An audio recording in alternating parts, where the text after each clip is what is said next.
Good evening, everybody. Welcome to the stream tonight. We're going to be doing a very simple just chatting stream tonight. And yeah, we're going to see how it goes because it's been a while, so I'm probably way out of practice on this. Thank you for everyone. Thank you for all the well wishes I've actually had and a lot of the positive responses I got from the from Ain't That a Kick in the Head. They got the cover they released. I really did not know how that was actually going to go, but I'm really glad that people liked it. I am working on another one, so I thought it might be nice to actually talk about it. I actually have a list of songs that I'm actually working on, or at least will be working on, let's just say. Hang on while I type it in here and pull up my sheet here, because I have to track everything in spreadsheets. It really comes down to whether or not I can actually find a good backing track, and I've actually got a lot. Oh come on, why is this not updated yet? Cover song list? Oh, it's cover song list. Wrong tab. So yeah, let's just switch over and we can just start going on this. Oh crud, I forgot Masake. Hang on a second. I can't believe I forgot the sake. Oh, goodness gracious. Where's my pen? That's chill. There we go. Actually, no. Let's do the Sonic. Sonic. Yeah. Sonic. One back for the Sonic lights. Oh, man. Goodness gracious. Okay. Sorry about that. Okay. Well, as I posted on Twitter, we are going to be drinking the Kambara Bride of the Fox. That's going to be, it's a Junmai Ginjo, not Daiginjo. There is three levels of sake. There is the Daiginjo, which is the top of premium, where the rice, I believe, is milled down to 50% its original size, I think. That makes it really refined flavor. The Junmai Ginjo, which is what this is kind of a nice in-between. It's a little pricier usually, but we're not talking top shelf level, thankfully. And then there, I keep forgetting the name of the third one, which is like the lowest quality. Not that it's bad, it's just like this is kind of like box wine level kind of stuff. And a lot of times I've actually drank, and there's some really good ones. There's some really good ones like that are down around that price range. This one, I always go for this just because like it's got a small bottle. Like I'm actually able to pick up a nice, oh, how big is this bottle? I didn't actually look to see how big. A 300 milliliter. It's a 300 milliliter. So it's a nice size, decent price, and it's actually, and like I said, I know the Bride of the Fox, like the fact that it has a kitsune mask on it sure plays into it. It got me interested. But this actually reminds me a little bit of the Country Squire that I do like, which is actually from Omori Prefecture. There's a specific brewery there that makes it, and does not release the actual God, what do you go? The actual batch. Like they have a lesser quality batch that they do export, but the one that they do once a year is only allowed for people who are like who are local or in the country. They make like about 12,000 cases or something like that. I can't remember. It's not like a lot, and it's one. Supposedly it's one per family, and that's it. So that one is amazing. Oh my god, that's the one I got drunk on last time. But here we go. I poured it in my Sana cup because I loved watching Tsukoma Sana on Hololive. I was sad that she left like when she did like last year. But I did get one of her cups before the merchandise went off. So here we go. To you, Sana, to everybody. Kanpai.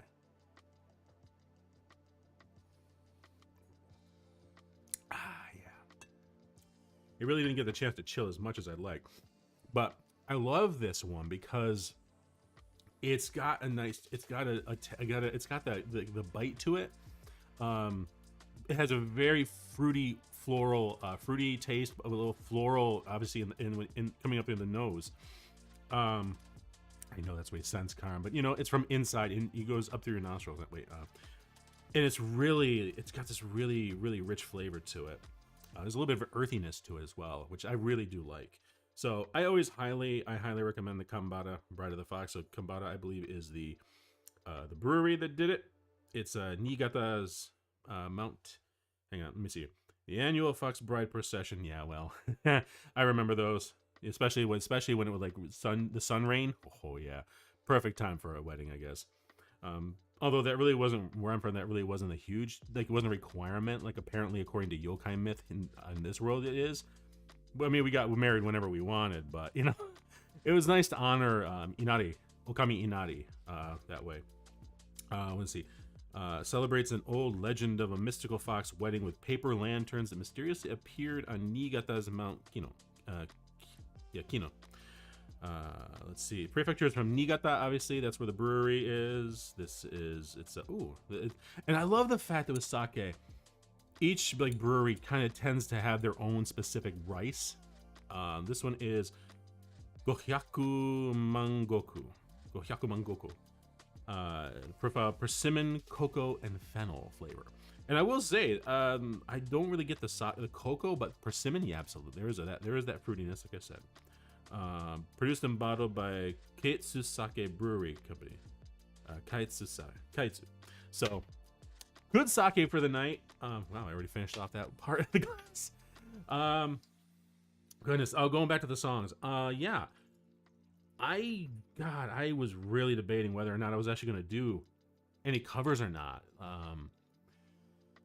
It's one thing to kind of talk about it, and I always hate it because I'm sure there were a lot of people that kept hearing me say, "Oh, I used to sing jazz. I used to sing, this in show choir and whatnot." And I'm sure people were kind of like, "Yeah, Pixar didn't happen," or in this case, like recordings or it didn't happen. So, I was really happy to do the short, to kind of get it out there and see what response there was, and we had a good response. I was happy with that.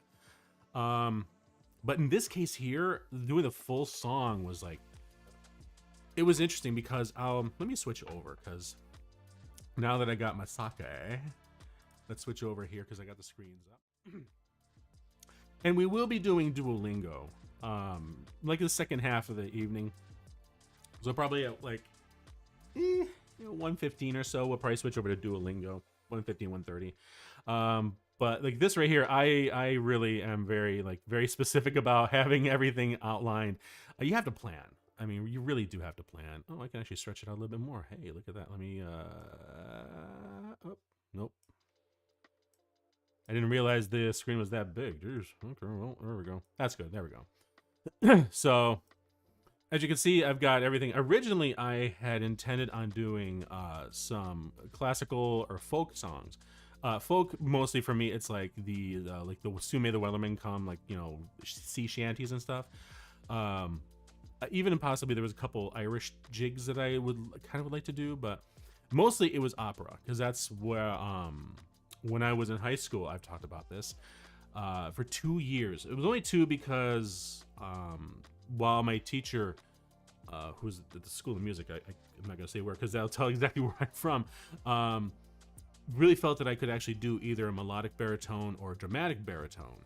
We didn't know which one it was going to be, and I really wanted to get into opera. But, and here's the big but, the problem was that when I actually discovered what the opera industry was like, I kind of was like, yeah, no, I don't have this. I don't have the tenacity to deal with that. So hang on, let me kind of up a little high, drop me down a little bit more. You know what? This is a chatting stream. It's fine. Yeah, I'll put some over there. There we go. So I really kind of didn't want to get into it because I wouldn't say there's necessarily nepotism, but there is a lot of favoritism, and it's also like in like classical opera, not opera, classical orchestras. Like a lot of times you have like the Philharmonic Orchestra or something like that. Those tend to be almost like lifetime positions. If you can get in one, you're in. Like you are not. They don't fire you, unless you step down or you die and you abdicate the seat, and then that opens up a chair for somebody to come in. And the lines are huge. Like waiting lines are huge for that because it's just so hard to get into to an actual orchestra. Opera is very similar to that. Opera troupes are very similar to that. At least it used to be way back in late 80s, early 90s, I think. That was when I was actually studying. And you had to be able to speak, or at least speak the languages correctly. You didn't have to like talk to somebody in them, but typically that would be like you'd have to know German, you'd have to know Italian, you'd have to know French, English obviously, because there's not a lot, but there is some English operettas and stuff. Um, but there was even a few Spanish ones too. But oh yeah, I have it right here. So you need to be able to obviously pronounce those correctly. You need to be sing them correctly too, which I was okay with, but it was more or less just trying to get into the industry, making a way. And I was just like, at that age, I just didn't have it. And I was like, I got some classical singing training. That's great. So I kind of put that aside, but I've always still practiced. I've always done the practicing, the breathing techniques and projection and stuff in order to keep up with it, So when I got to, I started finding, and I actually did, because there's a great site. Anybody that's ever anyone's interested in doing this kind of stuff, like they actually have some really, these guys are at LondonArrangements.com. They were the ones that did the backing track for Ain't That a Kick in the Head, because they've got this whole swing and jazz section. So like, they have, I've got you under my skin, Frank Sinatra. What they do is, they can do what they call bespoke tracks. So what you do is you say, oh yeah, right up here. You say, I would like a backing track of this particular song. So if I wanted to say like Blue Moon, that's one I want to do. The problem is if we look up Blue Moon on here, they only have one version, and that's the Mel Torme version. Yeah, right here. This isn't from a specific one. Let me see.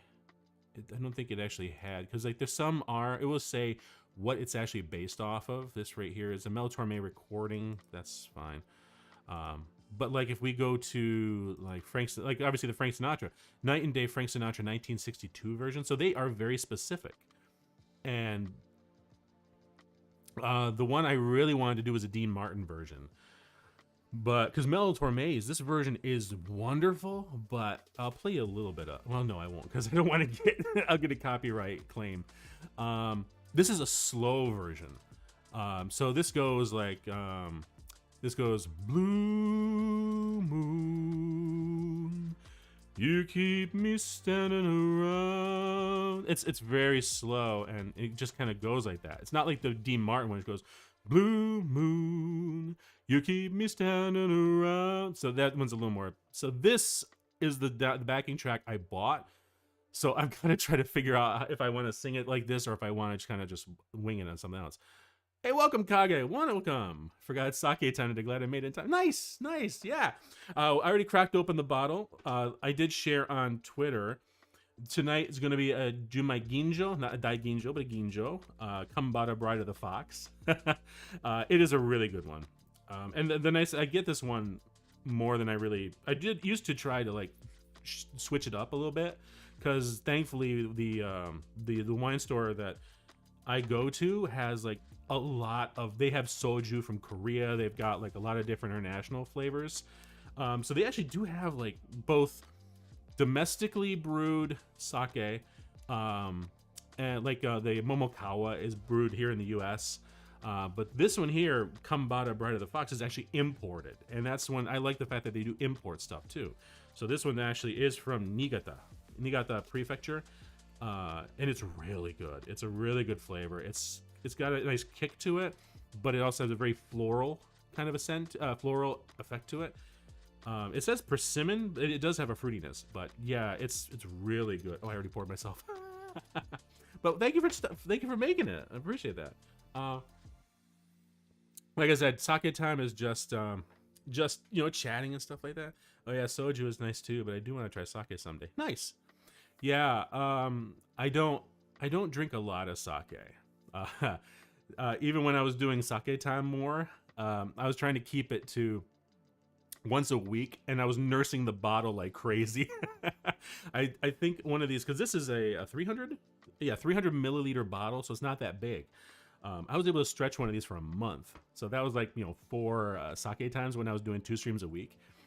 So I try not to get drunk. I don't like doing that, but yeah, I do like this one. I haven't had soju though. But there is a few other ones. I've got I keep the bottles sometimes. And there's my personal favorite is one from Mori Prefecture. It's Country Squire. Let me see if I can pull it up. I can get it imported. Century Squire Socket. It's very yeah, this is it right here. Nishida Denshu. Kobetsu Junmai. Yeah, this is a good one. Yeah, that's it right there. This though, this right here, it hey manga, welcome. Yo, the legendary Socket tape has made a comeback. It has.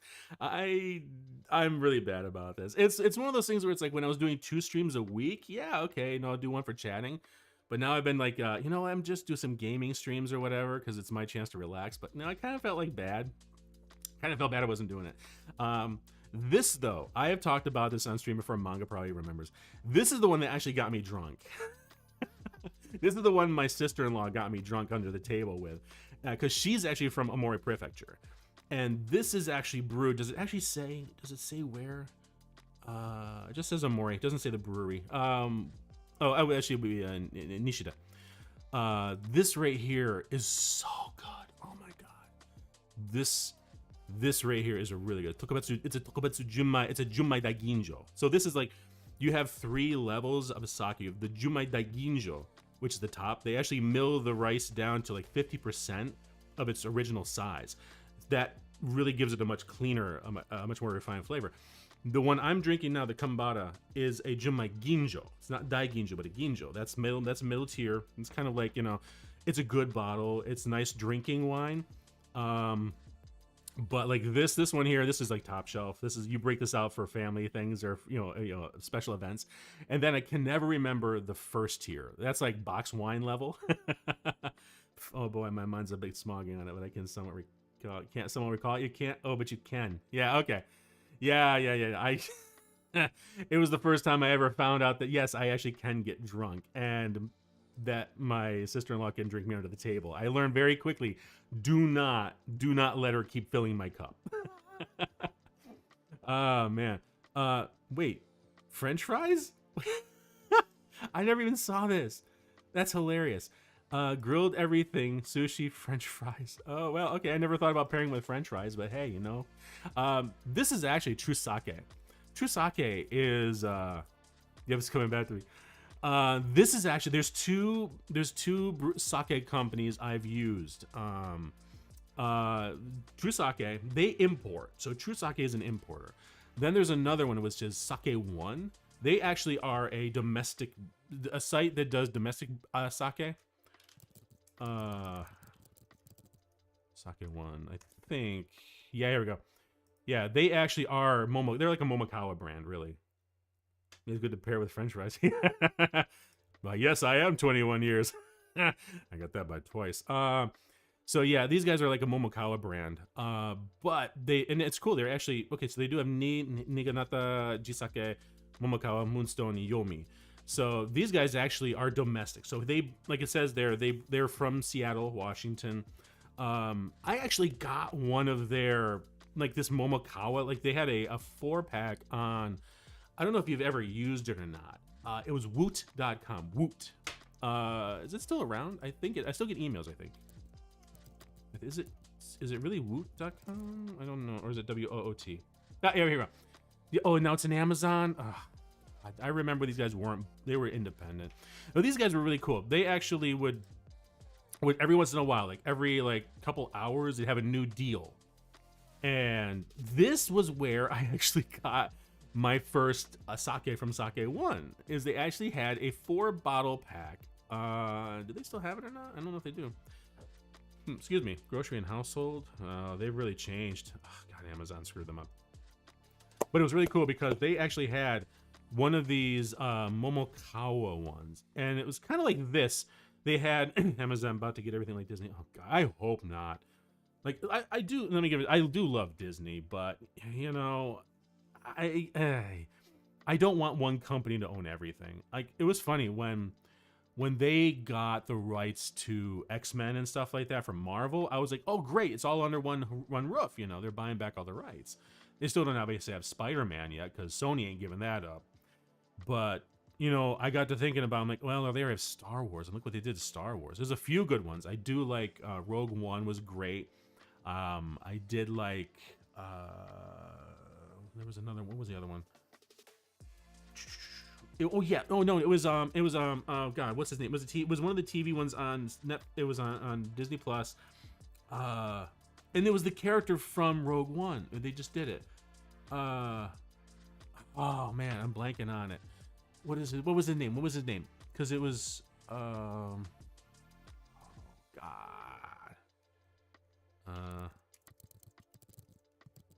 Hang on. Star Wars Disney Plus show. Andor.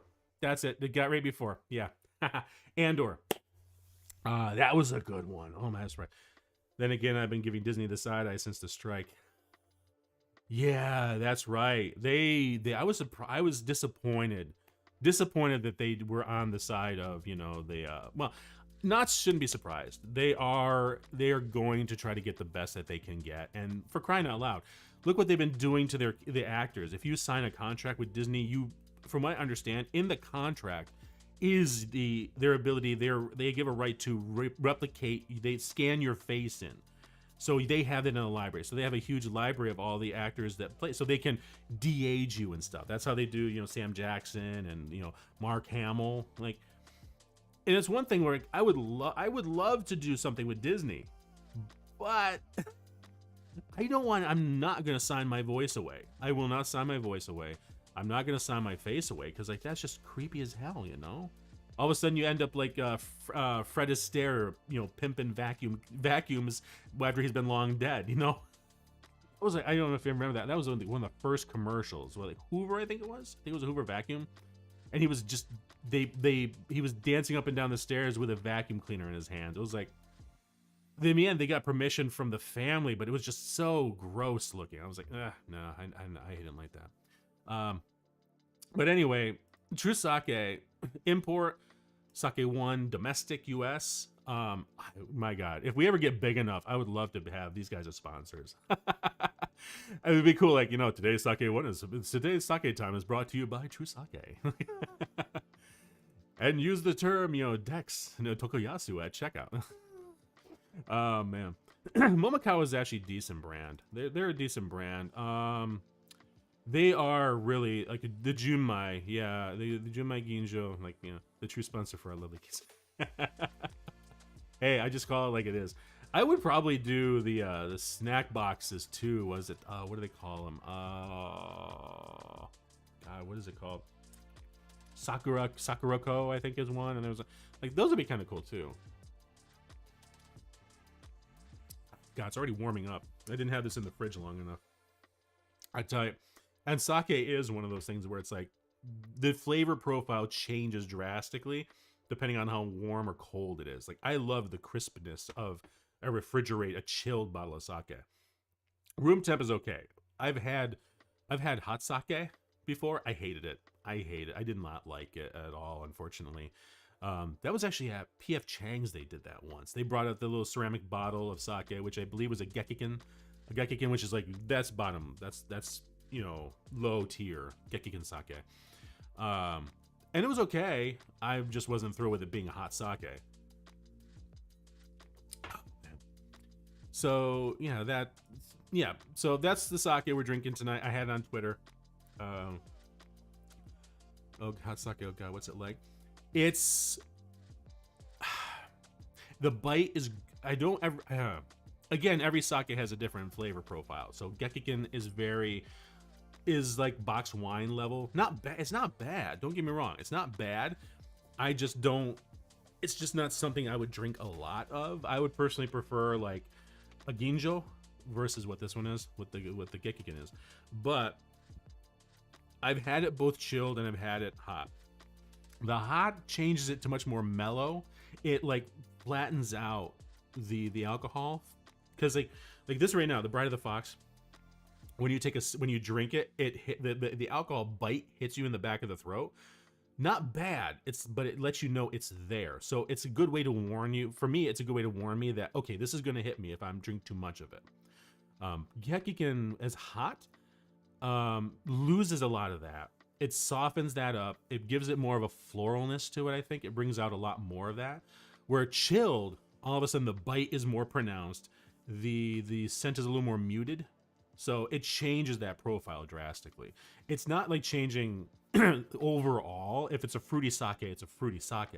It's just how much in what level is it going to come out? Like how active are those particles? But anyway, the next cover song I'm working, because I was saying earlier, I was really happy with the way Ain't That a Kick in the Head came across. People seem to like the cover. I was happy with that. The next one I'm going to do is I want to do Blue Moon. And like I was saying earlier, I really wanted to do the Dean Martin version, but the only one London Arrangements has is the Mel Torme version. And I did not just get, oh, I should check. I didn't get a copyright, did I? Because I sang a little bit of it. Nope, nothing. Okay, we're good. I have to watch that. Oh my god. Yeah, because that's the cover got claimed real fast. I think it's got, hang on, how many, there was like a bunch of people claimed it. It was hilarious. Hang on. This is what I wanted to talk about tonight. You know, I'm not gonna worry about it. It got claimed like about a half dozen music groups. The funny thing was, none of them were London Arrangements, who's the ones that actually made the backing track. But I just kind of rolled with it. And speaking of Twitter, I saw that post of yours of your embarrassment direction. You know, they got a good laugh out of it. You know, hey. But oh my god, that was hilarious. Like I was supposed to say something. Hola, hola. I can't remember even how to say how are you doing right now. But I was like hola. I said hola, and then all of a sudden I said daijoubu, and it's like wait. I'm like I was like oh no, and then I was like started to panic, and then I switched for some reason at the time I switched to French. And I'm like, you know, pardon, you know, and I'm like, no, that's not right. And then I was like, and I just backed away from it. It was like, they were laughing the whole time. Like, it's not like I didn't know these people. They, you know, it was just so bad. Oh my God. Just one thing after another. I always liken it to it happens like when I'm narrating, I'll make a mistake, I'll catch it, but it feels a lot like when you're running and you start to trip, and you manage to catch yourself, but you're still your upper body is moving too far forward. You're gonna fall. You know it. You feel it, and you keep stumbling trying to catch it, and eventually you just fall flat. It'll go flat out, and that's what happened here. I was like, I caught myself, and I'm like, no, oh, and it just no. I was down. It was bad. Oh man, I hated it, but you know what? It happens. I guess, and like I said, this is one of the reasons I don't like to do, you know. I don't talk Japanese that much to people because it's like I don't want to make a mistake. Like, you know, I shouldn't, but how is he gonna learn? But, yeah. So this is actually the list of, this is actually my list of my songs that I thought about doing for karaoke or covers. This Lunam, which was actually by Noctix, who's Niji Sanji, they actually released. It was really cool. They actually released the music for the cover. The actual artist that created it. So it's better just fall right away. Yeah, exactly. Yeah, get it out of the way and make everybody laugh, and then everybody feels good about it. Yes. That, you know, and then I start sounding like, and then the worst part is my accent starts kicking in. It's like, you know, and just start, and like, nope, it's done. I do blame though my high school education on that, because my school, and it's been a while, I can do it again, is when I went to high school, we only had 2 languages. Like so I'm talking like 80s. We're talking 1980s. I was in high school, and we're talking French and German. That was it. French and German. When I got to about 9th grade, I think it was, one of our French teachers could speak Spanish, so she started up with like a test class just to see if there was interest in doing a Spanish class. So that would have made a 3rd language. Great. And I'm like, you know what?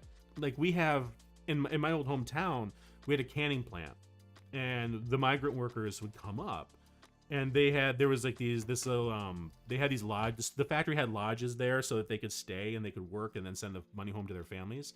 So we had a lot of Mexicano, Cubano, Puerto Rican. We had a lot of those guys from those different countries. And of course, on Saturdays is like they wouldn't be working.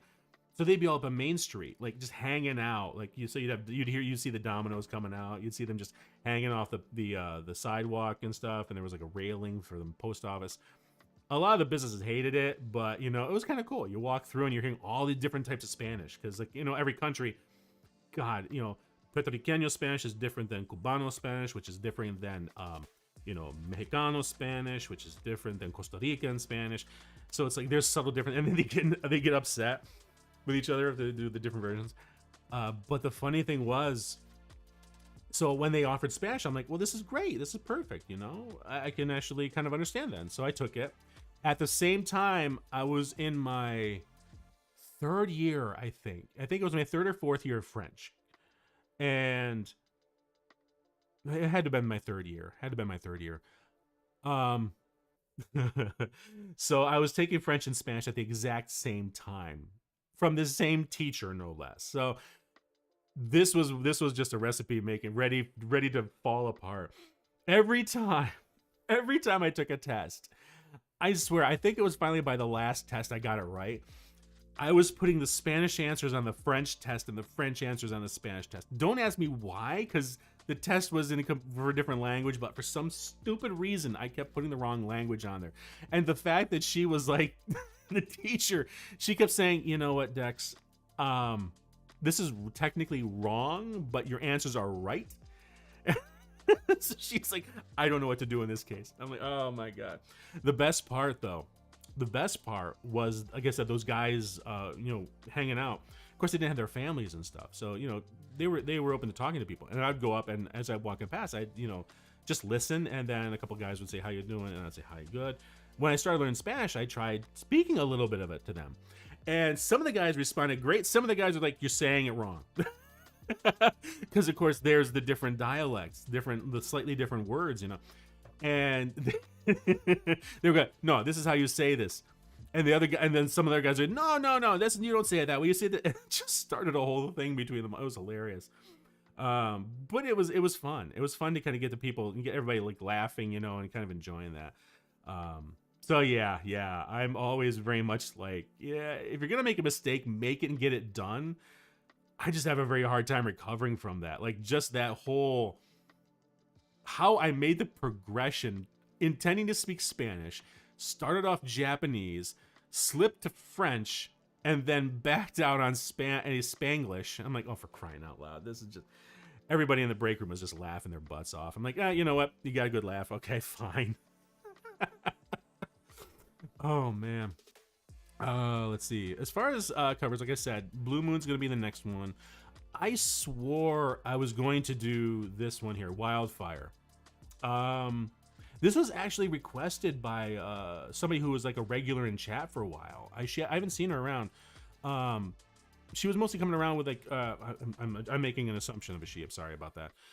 They were coming around a lot when I was doing like Genshin and Honkai Star Rail. This I do want to do.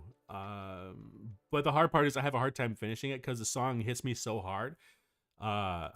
There's a few points where I get the goosebumps on my arms, and I start to like get like the music just hits me hard. So I've tried like about a dozen times. I still can't get this one. So it'll happen eventually, I think. But for now, we're gonna be focusing on like the jazz and the jazz and the swing. So yeah, this one's already done. Like I and of course me being me, you know, when did I purchase the backing track and when I did it? So this one here, obviously November 13th. Blue Moon is purchased. The problem, like I said, is that it's a Mel Torme version instead of the Dean Martin. And Mel Torme, like I was singing earlier, is very slow. He is very slow in singing it, which is a different feel than Dean Martin. Dean Martin was kind of slow medium, but he wasn't like drawing out a lot of the sounds and stuff. So it's a different feel because I've sung Dean Martin stuff so much more. So Mel Torme kind of threw me off, and I'm like, you know, I can give it a shot. It'd be nice, you know. But the hard part is London Arrangements, that I really like their backing tracks.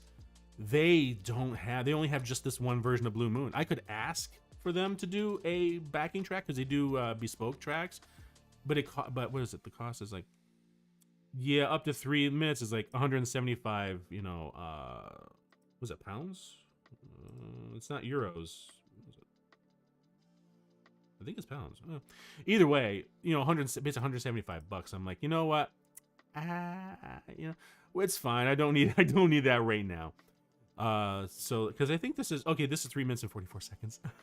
Anyway, there's other choices too. And what I'm planning on doing, what I hope to do, is for Christmas this year, I want to do a couple Christmas versions.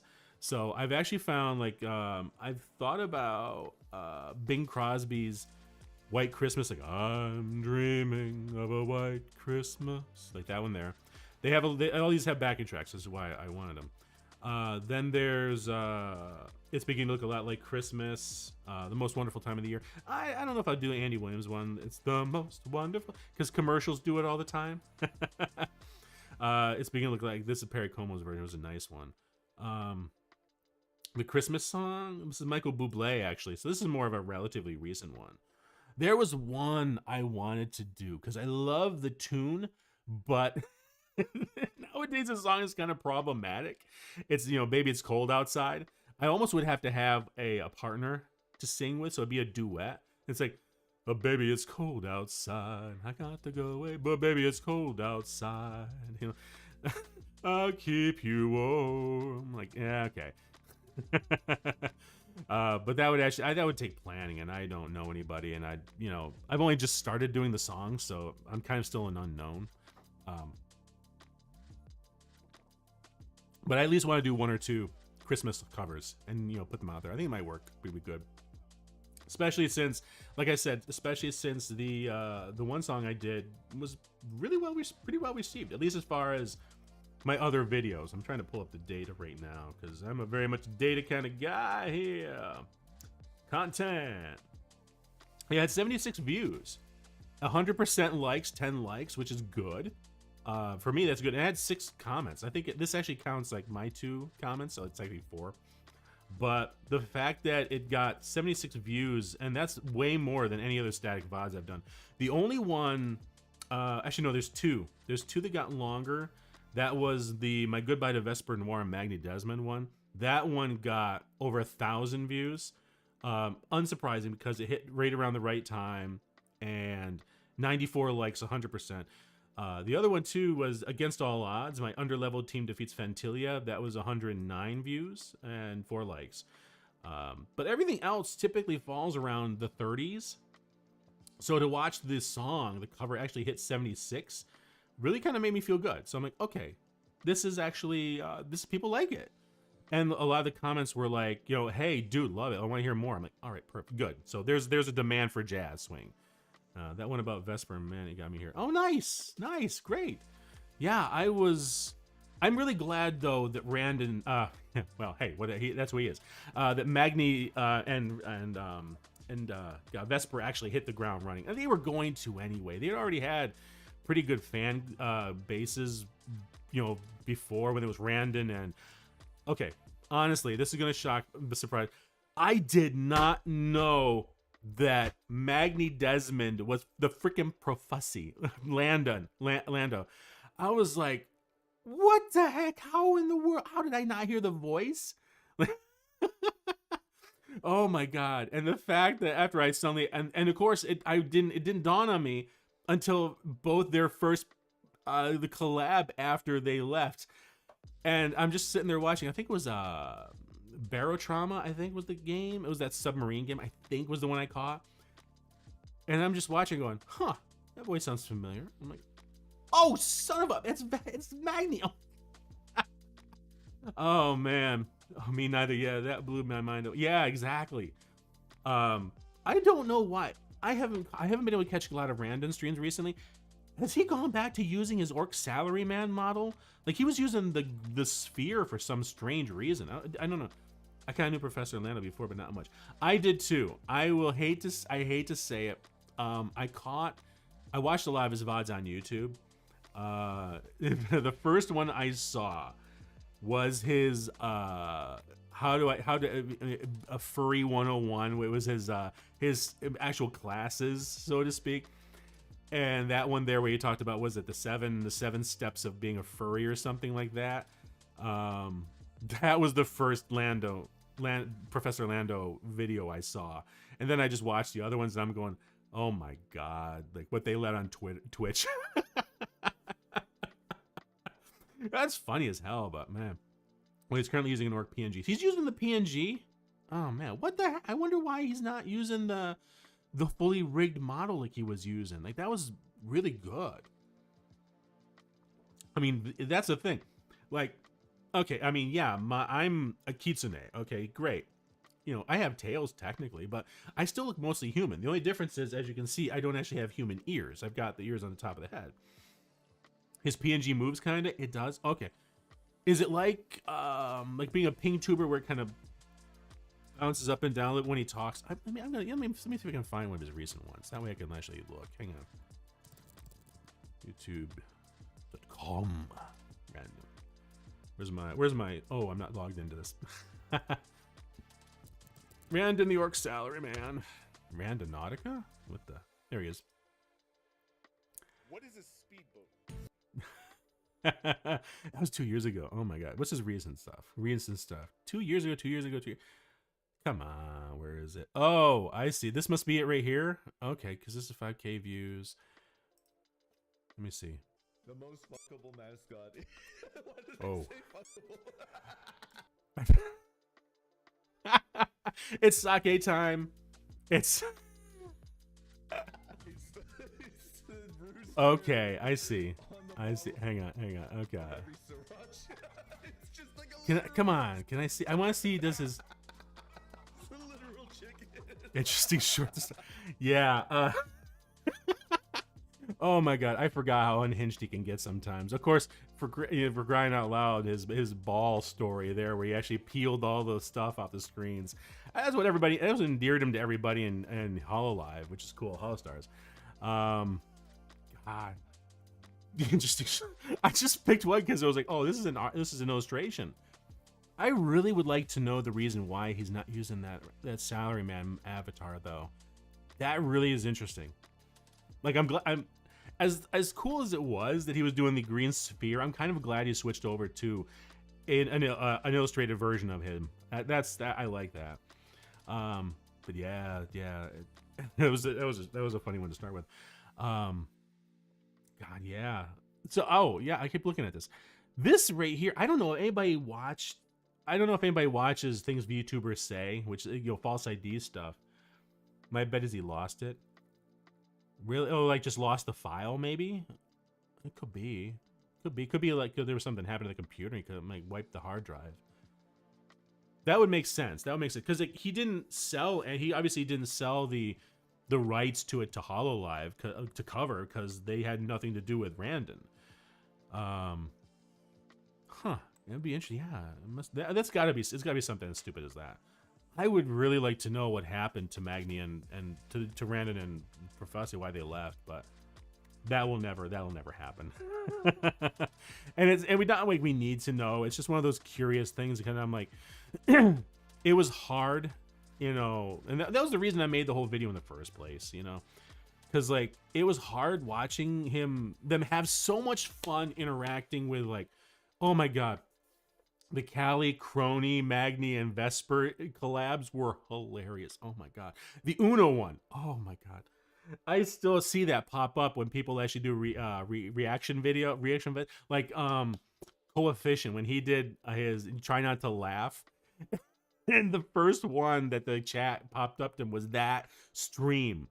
Oh my, and he said he was like, it wouldn't have made him laugh, but the fact he knew how Uno plays, and it was building a bit, and then he realized what happened, how she got twisted, and oh, it was hilarious. I'm like, just the way he kept trying to throw it, and Crony was like, and she ain't having none of it. She's like, do it. Like, oh my god. I love the way they were able to interact with everybody. It was just so good, you know, and it kind of, I like the fact that Vesper was one kind of broke in with Crony. You know, the whole stupid gachikois. I swear, I'm sick and tired of hearing them like complain about keep the men separate kind of thing. Stu said we don't have more TTRPG. Absolutely. Oh my god, the gunslinger one was really cool. Speak Japanese around JP Senpai's Olga. Oh yeah, Olga was like his That was his Oshi, wasn't he? I want to say he was. I think I remember Oburotai.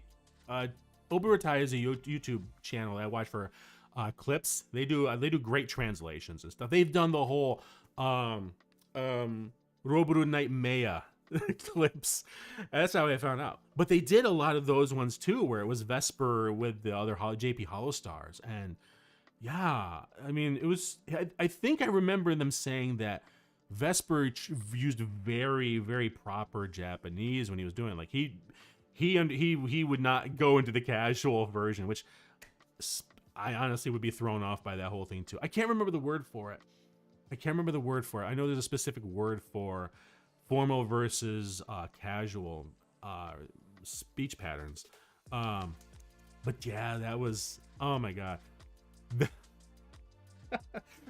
I think it was them. I think they were the first group that actually did the underwear thing. Like there was a Batsu that they lost, and they had to show their underwear. And then the JP guy is just like, yeah, hey, why not? Let's put it out there. Oh my god.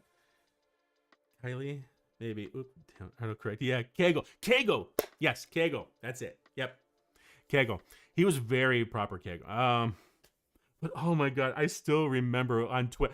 It was one of those things where every time the few times I'm on Twitter and I'm watching what's going on, all of a sudden pops up and I'm like, why the hell are these underwear popping up on my timeline? What the hell?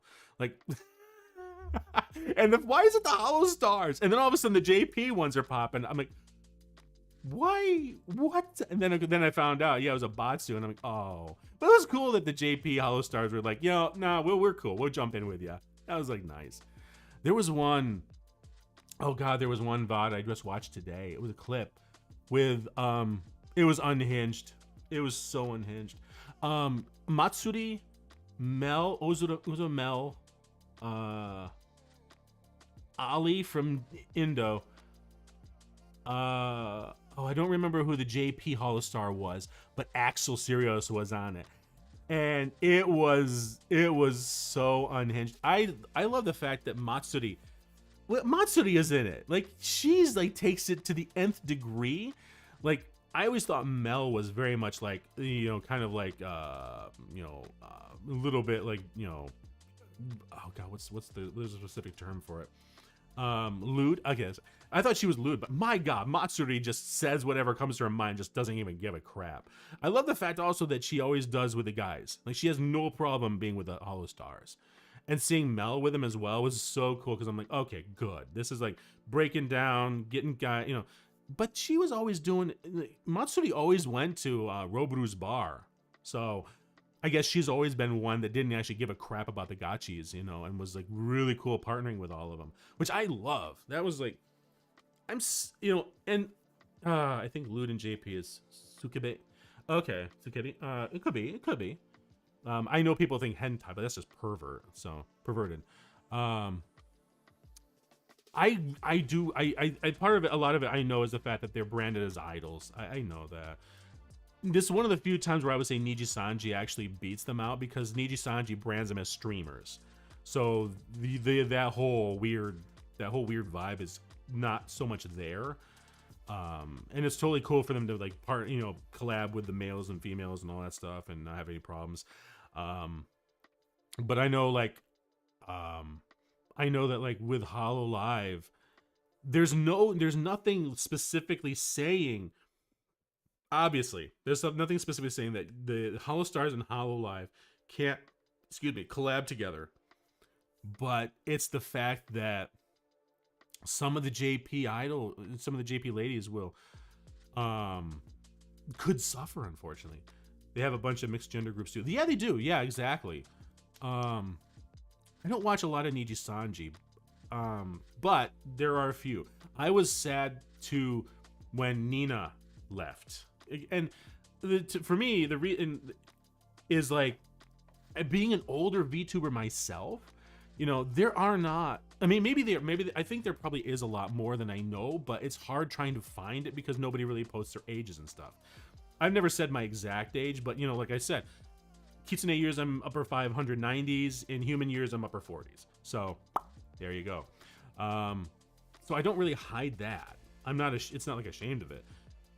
But there's not a lot of really older VTubers. Randon, everybody calls him grandpa and stuff like that, but he's like in upper 30s from what I remember. Nina though, I didn't know. I never knew what she was.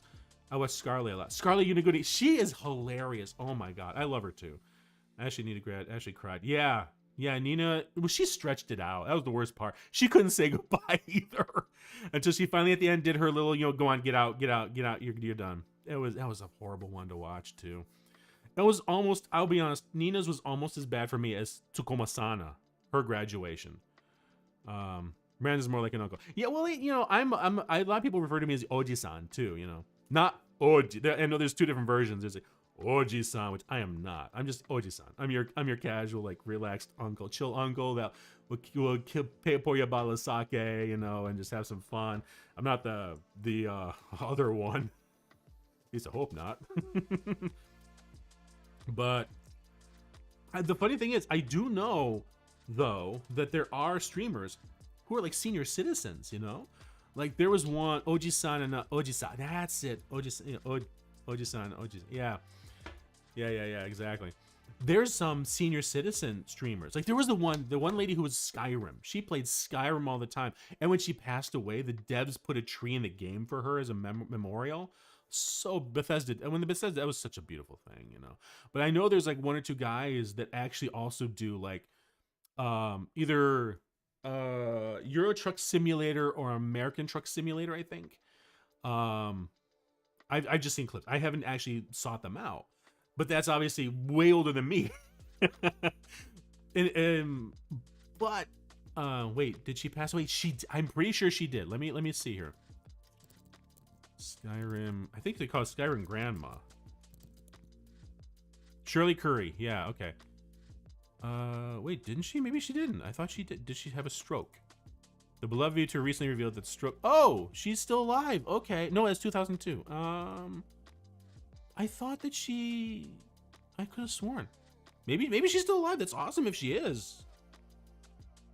Won't be in Starfield. Wait, the beloved Skyrim grandpa Shirley Curry reveals that she won't be making an official appearance in the upcoming Starfield winter. Oh, she's alive. Nice. Good. Okay. Nope. Didn't mean to freak you guys out. Didn't mean to freak y'all out. I'd heard she had, and I just never bothered to check it up. Stupid me. I yell at people for doing that. But that's cool. It's cool that she's still around. Awesome. Nice. 1936. Oh my god, that's amazing. That is awesome. Skyrim grandma. I love the fact my mind went all Mandela effect. Exactly. It was the same thing here too. Oh my god.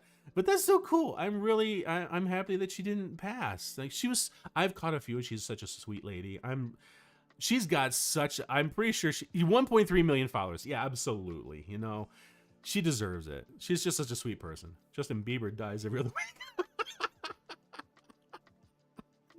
Oh my god. Oh, but it's not. There's somebody else too that they do that. Every once in a while, I used to pop up like, "I'm not dead yet, people." Oh man, she's still going strong. She absolutely is. 1.6 million followers. That's crazy. I wonder, does she do live stream? She has to do live streams, right? Obviously, live. How many people? 19,000. Oh, she only really just. So wait. Oh, is she on Twitch? I thought she was on YouTube. Is she on Twitch? I bet she's on Twitch, isn't she? Patreon, Teespring, merchant. She's even a merch? Dude, that's awesome. That's cool. That's really cool. Really cool. The older gamer. The older gamer. That's amazing. 1.2 million. Wait, where did she stream? Like YouTube, surely older gamer. Favorite developer. Patreon. She's got a Patreon too? Oh my god, that's amazing. I'm a widow. I have 4 sons, 9 grandchildren, 3 great grandchildren. Oh my god, that's so awesome. Okay, now okay, this is the beauty of the Just Chat. This is the beauty of Sake Time. We got to go down this rabbit hole. I've got to see, what does she have? What does she have? Teespring, no less. That's not. Shirley Curry's grandkids. Oh my god, my mug. Oh my god. Sweet rolls and coffee. Adventuring with. Oh, she even got face masks. That's kind of cool. Nice branding. Adventuring with Grandma Shirley. That is so sweet. I swear she probably made these. or made the design. It wouldn't shock me. Gaming with Grandma Shirley. That's very simple. Gaming with Grandma Shirley. That's awesome. Oh, that's so cute right there. Loves trees. Oh my good morning, grandkids. Oh, is that what she says? Dude, that's awesome. That's awesome. Dude, that's so cool. I love the fact she's got that. And they're decently priced too. I gotta admit, that's not bad. Oh man. But where does she streams? I know she does. Did she? Oh, one short. That's a shame. Live. 1 year, 5 days, 1 year, 2 years, 2 years. Huh. Interesting. Where? How many does she have? Vlog? Does she just do the vlog? I could have sworn I thought she streamed. Maybe I caught one of her live streams. Huh. All right. Well, that's cool. That's very cool. All right. that was a rabbit hole right there. Oh man. Goodness gracious. Now what do I not know how do I go, man? Oh god, yeah. Trying to find older VTubers, you know, like this is one of the things that kind of bugs me. Like I was saying earlier about doing a duo, you know, with like Baby It's Cold Outside. Most VTubers are in their 20s, you know? And it's like I feel kind of weird about that, you know. Well, on hell of a tangent we went. Good old days of second. At least we're not going to Monster Girls. Oh my god. But the hard part for me is I know collabs are like a big thing of being a VTuber, you know, supposedly, I think, you know, and a lot of good content comes out of it, but it's really, I think it'd be like a really weird thing to be, especially like a lot of indies, you know. It's one thing if you debut in like Hollow Stars or Hollow Live or Niji Sanji, where you debut as part of a big old group, or a wave, you know. Then you are already coming out with other people. You've had a chance to get to know these other people in your wave, you know, and you know it's a built-in way to kind of make people comfortable. But I would worry about making people feel weird, you know, like being as old as, you know, being in your 40s. I'm almost like double the age of some of these other VTubers and stuff. So like that's one of the reasons why for me Nina was like, I was almost hoping that I could get big enough that I wouldn't be like clout chasing and I could have done a collab with her. I mean, granted, yeah, she's Matakan now with Bishoujo, sure, but she's just way too big, you know. And I don't, as much as I would love to collab and kind of like, you know, go old school, like remember CDs and cassette tapes and that kind of a thing. I just also don't want to make, you know, like weird, you know. So, but that's like the hard part, trying to find people that would be willing to collab, but be okay with collabing with somebody in their 40s, you know. I don't know. Maybe I'm just making too much of it. Probably am. It's probably just me being me like that, but I know because I overthink everything. Ooh, sake's hitting me. How much is left? Dear God, I almost finished the bottle already. What the hell? Oh man. This is the worst. The worst part is I'm not drinking from my sake cup, which is, you know, a little like 1.5, 2 inch tall cup. I'm actually drinking from my Tsukoma-sana, a little cup that she had, that there was part of her merch when she graduated. But I didn't realize I was filling this thing up as much as I was. Oh my god. Well, gotta finish that cup there. I have seen clips of Matara doing silly slip ups, and oh boy, is it. Oh yeah, her and K9 Kuro. Oh my god, the fact they're just like, oh. It's like when everybody was like having a hard time with Henya, you know, like, oh, you know, oh god, what was it? She did a collab with Pomu Rain Puff. That's right, I remember seeing the clip of it, and they were just, she was just like, oh yeah, we've done this. When you were, I'm like, oh, and we're just like, oh. It just kind of let it roll, like, okay, we're just gonna pretend it didn't happen.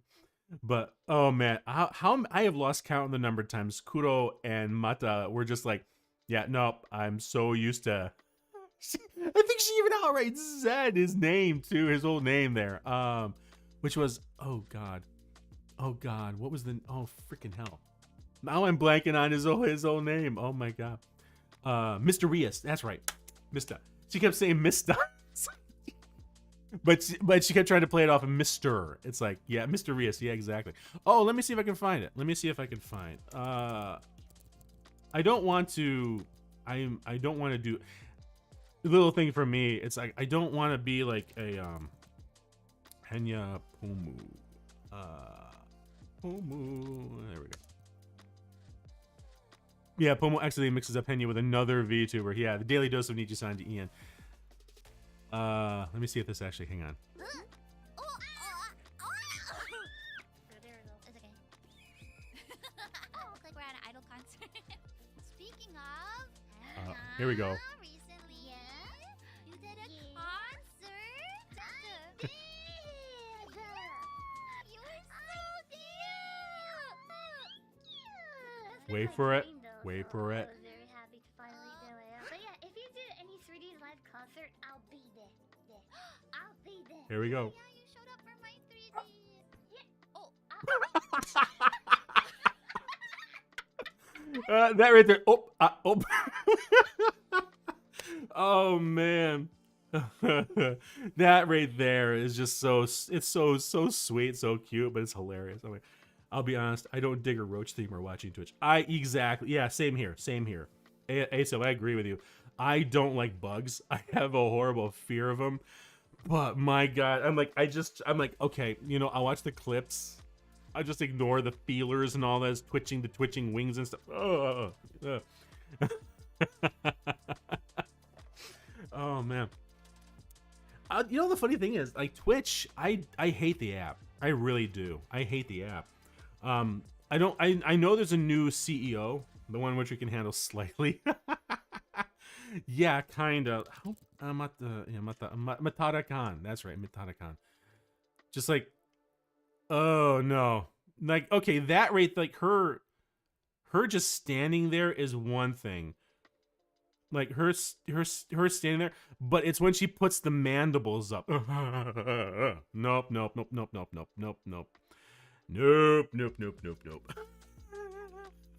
Her hair twitching makes, yeah, exactly. It's that very, like the wings. It's like the wings of a roach twitching. Oh my God. It's like, oh, excuse me. It reminds me so much of this one time. I know it's not as bad as like some people have told me, like in Texas, where like the roaches are huge. But there was one roach. I was in somebody's house, and oh my God, I thought they cleaned okay. I'm very much a neat freak, so I was never really happy when I had an apartment. Like I was always happy once it smelled like cleaning fluid, like bleach. I'm like, yeah, all right, we're good now. Now I feel clean. But I was at a friend's house, and I thought he cleaned. I thought he was a really good cleaning, and I was in the kitchen with him once, and you know, I think we were doing a D&D session or something like that. Like a couple of us were there. I got up to get some food, and all of a sudden this roach kind of, I'm like, oh, you know, I was like, oh, gross, oh.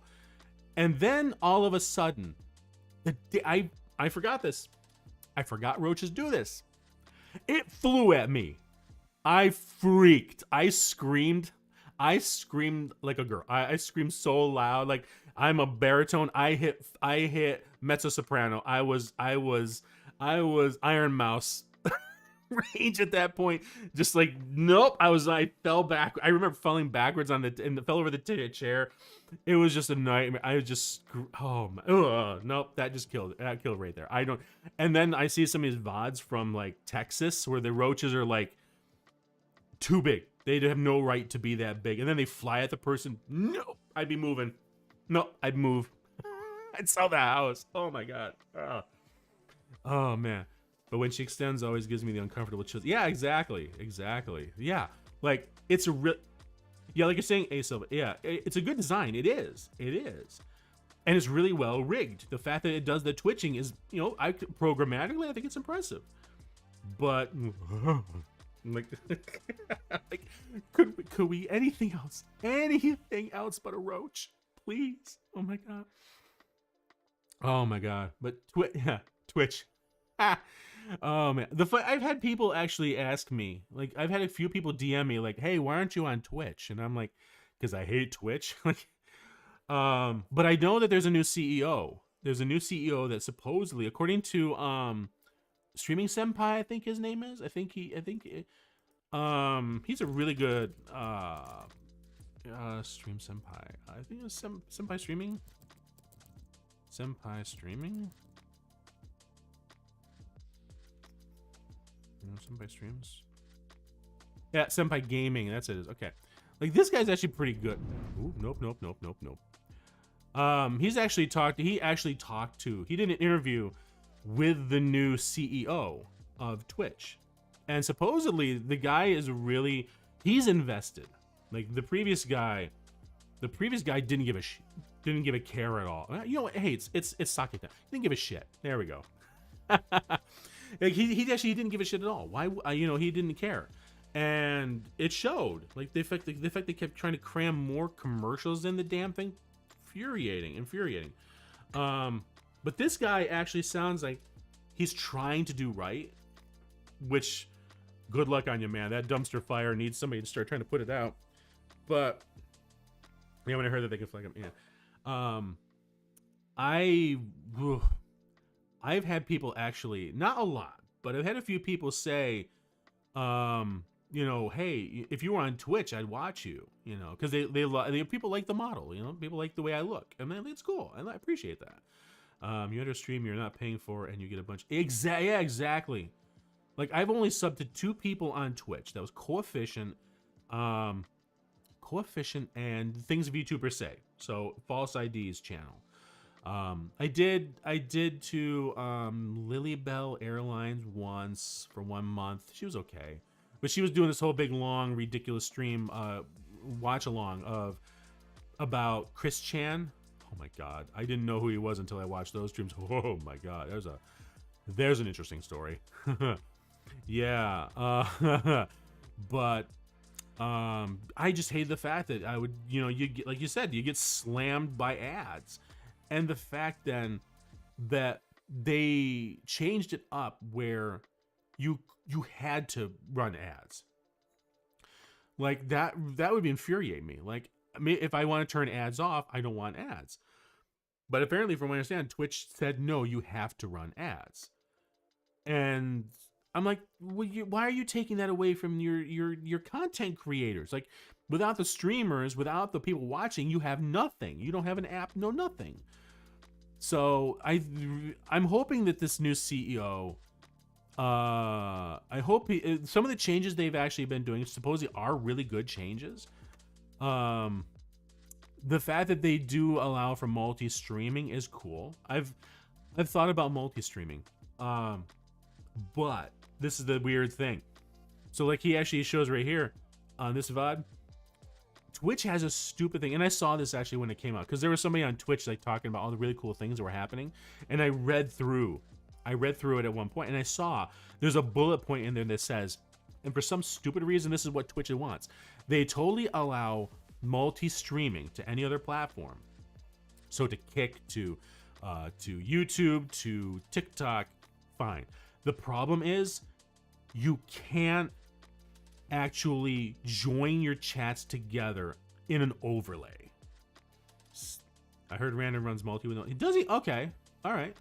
I wasn't sure. I know that there was something about Twitch and ads and stuff. Ads.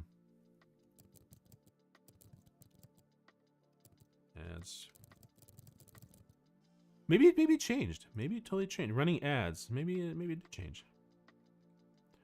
Telling community break is coming. Do not front load or back load ads. Start with 1 minute of ads per hour. My God. Run multiple shorter ad breaks. Delegate or automate your ad breaks. Wait at least 15 minutes to ad play.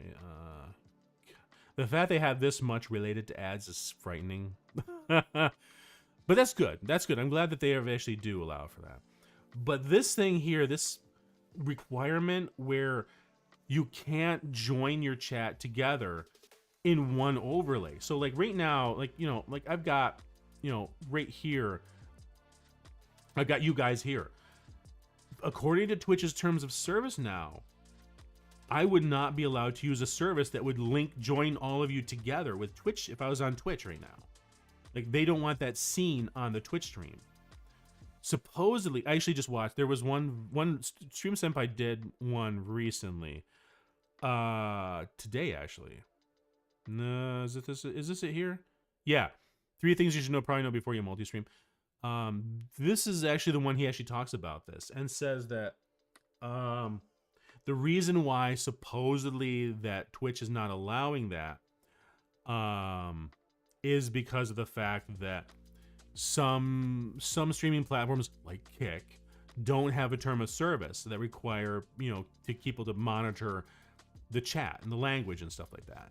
So rather than, quote unquote, rather than dinging the streamer for another platform's lax rules, Twitch just says, no, you can't do it. And even this guy's like, that's BS. Give us an actual homegrown alternative then, you know? And I kind of agree with that. Randon kind of has 2 chats running on stream. That kind of makes sense. Okay. Because then he could actually probably just have the YouTube one. No, he wouldn't be able to do. No, you're saying he would actually do that. 2 streams running. I'd have to figure out how to actually. This is the thing. I'm not even sure if I really would want to do on Twitch. I have a Twitch channel. I've just done nothing with it. I think honestly, Twitch chats kind of make me nervous a little bit because the environment is so different there. It's so different. Like, I've been in like Nags's, I've been in Coefficient streams and stuff. The amount of interaction between the streamer and the chat is so much more than it is. Not even just chatting, talking, but all the the bits and the subs and all these other things to trigger all these different things and stuff. Like, that's like insane, you know. Like, I don't know. It would kind of Randon absolutely. I'm pretty sure Randon. The couple times I've seen on stream, I never paid attention to him having 2 streams, which makes sense. I do think that's a good idea. It's just I don't know if I can handle it. I don't know. Maybe I'm just not giving myself enough credit or whatever. I don't know. Oh God, how much sake is left? Hey, we're almost out. Oh my God, almost finished. 300 milliliters. Ooh, feeling a little warm inside. Well, let's finish it off. I intentionally bought the small bottle. I knew. And now with Hype Chat, which is Hype Chat. What the heck is Hype Chat? Oh my God, that's another thing too. Oh my God, Hype Trains. Oh my God, all the different things. Hype Chat. I've never even heard of that. Twitch. An update on Hype Chat and cheering. Oh, cheering. Yeah. Oh my God. What is this? We decided to deprecate Hype Chat. Okay, so they deprecated, which means they're getting rid of Hype Chat and invest more into improving cheering and bits. Oh my God. Hype Chat is basically the super chat of Twitch. I gotcha. So it looks like they're deprecating it. This is from June. Okay. After assessing early usage, we didn't see the results we expected from Hype Chat. Well, yeah, it's new to your platform. Like, you got to give it time. When we launched Hype Chat, when did they launch that? They couldn't have had this. They had to launch it like this year, 2023. I don't remember ever seeing it. But they didn't give it enough time. They probably didn't promote it either, because they suck at promoting their own services and features. We still believe in the value of pinned messages and fast moving chat. Oh no, wait, that's what that was. That stupid thing. It's the weird. It pinned it on the weirdest place, and there was a good chance. I remember Moist Critical talking about this. He was complaining about it. He said it was the dumbest thing in the world. Just the way they implemented it. So instead of like YouTube where it pops up in the chat, like if I had monetization and, you know, somebody did a super chat, it would pop up in the chat and you'd see it right over in here, you know, it'd be right up there and just whoop, whoop, whoop, whoop, whoop, go right up and it would be like, and I know in the app it pins it in spot. So you always see that somebody did a super chat. But they didn't. This was like the dumbest thing in the world. It appeared for like a few minutes and then it disappeared. I'm like, the implementation was stupid, you know? When we launched Hype Chat, we believed that it offered a new way for viewers to stand out, support their favorite streamers who had a large arm with fast-moving chats, as well as give streamers a new opportunity to celebrate their biggest supporters. From experiments we ran, you didn't run experiments. We believe that Hype Chat offered an easier way for viewers to support streamers. Since this is doublespeak. They just did the same thing over. They just said the same thing in a different way. However, we learned through community feedback after the launch that viewers saw more value in cheering because it was easier to understand. Well, it's because it was cheering is something that's already there, right? I'm pretty sure, like bits and cheers and stuff like that. Yeah, I even noticed the first time while watching a VTuber on Twitch before he went on hiatus. Live moves fast. Partners, you have a lot going on with your stream, blah, blah, blah. With Hype Chat, viewers will be able to... Wait, is this the old one? Okay, so this is actually the way it worked. Hang on. Send a message, Hype... Weird. Okay, so the UI is interesting. My designer senses are tingling right now. Okay, so it did actually pop up, looks like. Well, that looks like YouTube. So what was... Well, that looks like... That doesn't look like anything that people were telling me it looked like. Partner only at launch. We think Hype Chat will work best in chat. This must be... Huh. So I wonder what Moist Critical was talking about. I wonder what Charlie was talking about. Because the way he described it was absolutely... And I think he even, if I remember correctly, on the clip I saw of his, it appeared in a really weird spot for the streamer. I don't know, it was weird. They didn't give it enough of a chance, you know. Similar to Super Chat. Yeah, exactly. Oh, man. Let's see here. This is, oh god, yeah, going back to this. This was surprising. Like, I don't know if anybody watched the recent stuff that he's... I will say about things VTubers say. I will say about False is that I've heard some people say that he's like a news channel. He's not. He's even said it himself. I've always thought that he's a lot more like, I don't know if anybody remember it. I don't even know if it's still on. I don't even know if it's still on TV or not. There used to be a show called Entertainment Tonight, and then there was another one called Extra. And they specifically focused on Hollywood news, quote unquote Hollywood news. You know, what those stars were doing, what was coming up in this, what new scandal happened here. He's really much like that. You know, not necessarily that he's chasing after scandals, but like it says, things VTubers say. He wanted to find the funny thing. He even explained it once. Like, I think it was an anniversary stream. He explained it once. It's like he just wanted to share the funny things that VTubers say. That was it. But he's done some darn good exposés recently. This one here that just came out, what was it, 2 days ago? A day ago. I've never heard of those shows. Oh, hang on. Well, then let's take a look at Entertainment Tonight.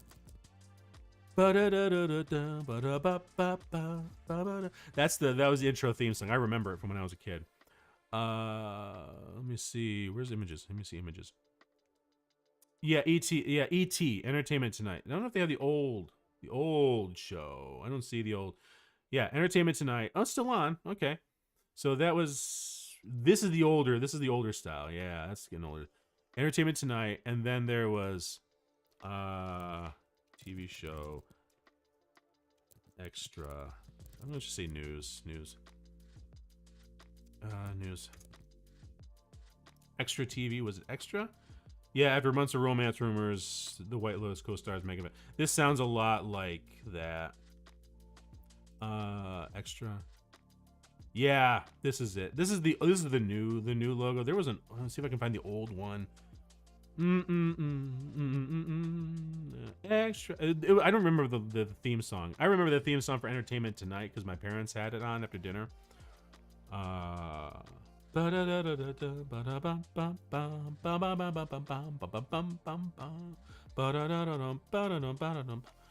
Anyway, I don't see the old style, but I think this is the new. Oh, Extra officially renewed for season 30. Ah, oh my god, that's sad. That is sad. The extra logo. Does this get the old one? Oh, it's an ABC. Is it? No, it's not an ABC. Cody and Extra. Oh, this is kind of like the older logo. This is getting more like the older one. Yeah. So these shows, just 30 exactly. Those shows focus specifically on all the things that were happening in Hollywood. What was happening with this actor, that actor. You know, oh, who's signed up for this movie? Who bought this house? You know, what did this person do? And Falls really does that. That's really his style. So I think it's, like I said, even he's corrected himself, corrected it saying, though, he's not a news. He's not trying to be. But the exposés he's done about Akio Air, these guys who was Aurora VR, oh yeah, Akio and Wachter, oh my god. He's done some damn good ones. Like this one here. This is it right here. Nearly every VTuber agent talent leaves agency. CEO threatens to sue. This is the other one, Akio Air.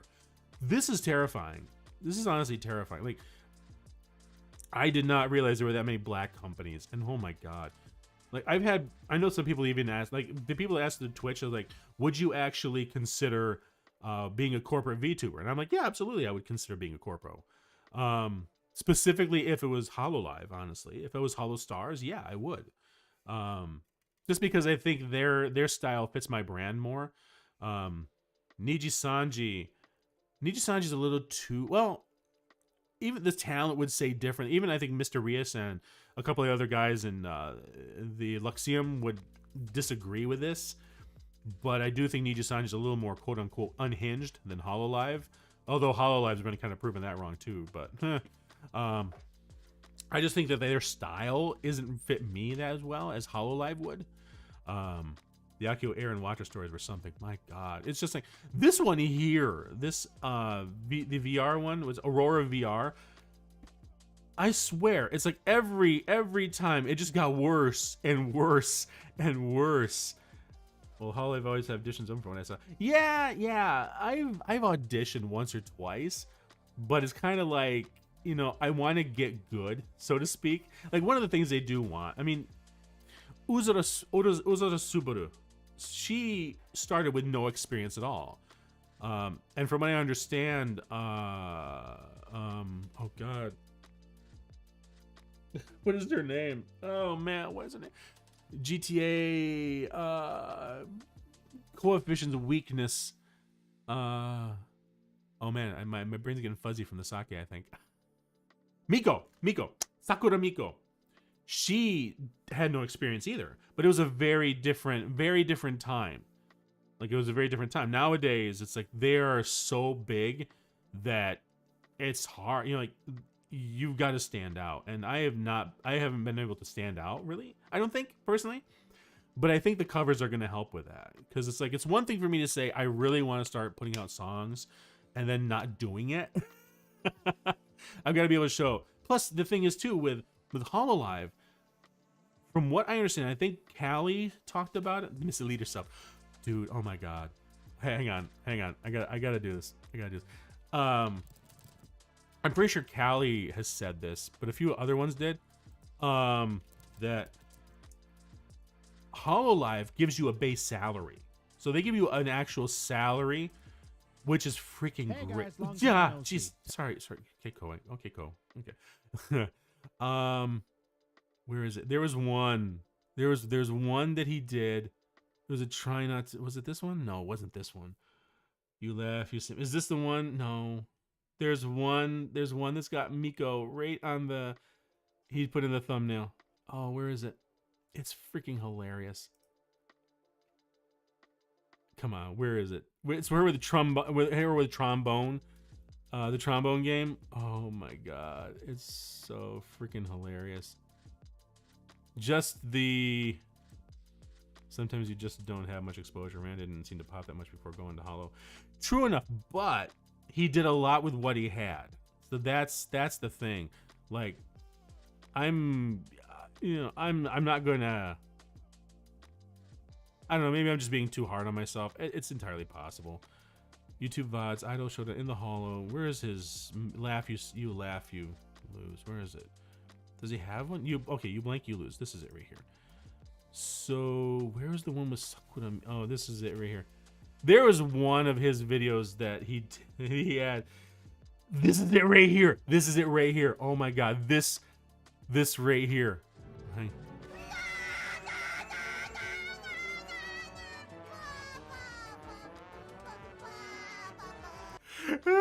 That one. Oh my God, that one right there. This wasn't the exact clip. This wasn't the exact one. There's one that he did recently. Was oh God, where is it? I really wish I could find it. Oh man. There's one where it just the chat picked it. And they just hammered him with Miko clips. But this one here, it showed up and there she is like this. And it was like, boom. He's like, oh God. He had to prepare himself for it. And she kept saying over and over, I want to do the song Ode to Joy. And she kept saying, Ode to Joya, Ode to Joya, Ode to Joy. She just kept saying it over and over, Ode to Joy. And I'm trying to follow along with Koa. I'm trying to follow along with him to see how long I could do. I couldn't last. The moment she started saying Ode to Joy, I was dying laughing. Hang on, I'm gonna pull up the history. I'm gonna pull up my history because oh my God, this is This is one of those moments that you just, oh, it's just amazing. Where is it? Where is it? Where is it? Koa. Paralyze. Oh my god, I watched so many videos. It's not even funny anymore. Come on. Nope. That's Henya Learns by Project Melody. Nope. That's not. We're not gonna talk about that one. There's a few from Niji-san that keep popping up in my feed. Oh my god, it's hilarious. Nope, that's Nags. Nags is funny too. I do like Nags. He's good. Where is it? Oh, here it is. No, wait, no, is that it? Was that it? Was it? I didn't think it was. Maybe it was. Okay. Hang on. Good stuff. Oh wait, nope, this is it. This is the video. Okay, hang on. So this is it right here. So this one here. I forgot. This one starts off with him actually finding out that Chibi actually was talking to him, talking about him, how he actually catfished the internet when he actually did the. I remember seeing it on Twitch, on Twitter, and I swear to God, it threw me off when I saw the photo of him with, where is it? Where is it? The catfish one. Where he's got a nice butt. Oh, that's it right there. Where he's got a nice butt. Oh God, this one here. Wakanda Forever. That's just that's a funny one. Okay, this is right here. This right here. Oh my god. Look at this one. That right there. Just a boom. Oh my god. That.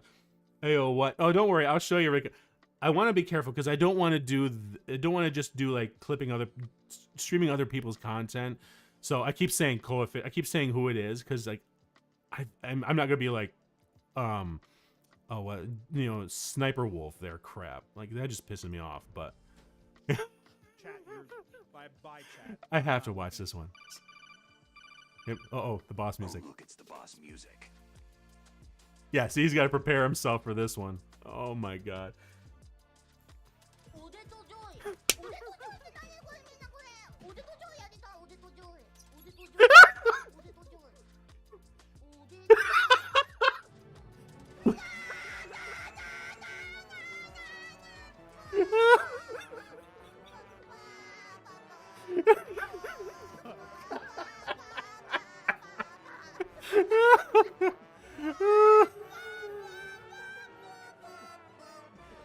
Oh my god.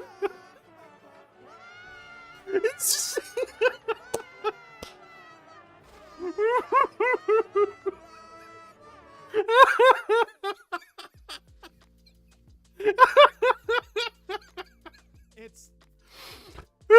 It's just look at it. That right there. Oh my god. Just looking at it. Like when it dropped, you're like, oh god, you gotta be kidding me. And just, oh my god, just the whole, like, hang on, I gotta listen to it one more time. This next one is by Psychops. Let's take a look at this one. This one right here. Like, hang on.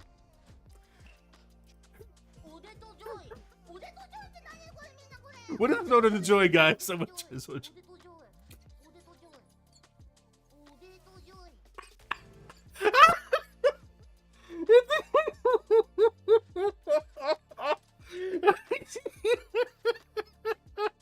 Oh my god, just Miko is amazing. Oh my god, the elite Miko. Oh my god, it's just hilarious. Then there's, oh hang on, there's where's the one where he finds, oh my god, the Corone's one's funny. If you have to, this one here, they gave him another Miko one. Oh god, this was just cruel. 5 minutes of Miko. He didn't watch the whole thing because he just couldn't make it through. Oh, you gotta be shitting. This is hilarious too. Like, oh jeez, she just keeps shooting people. Oh, this isn't edited Miko? Oh, no. Perfect crotch aim. Yeah, I know. Why he was aiming for the crotch? I'm not. It's just that my aim is so bad. It's good. I'm sorry. Oh, jeez, it's actually. Bro. Come on, dude. Oh god. She's trying so hard. Oh, right there. just landed. And she tried 3 times. Yeah, I wonder. Oh my god. Gundam. Keep shooting them in the dick, Miko. This is no longer a I coincidence. just say downwards. Oh, just.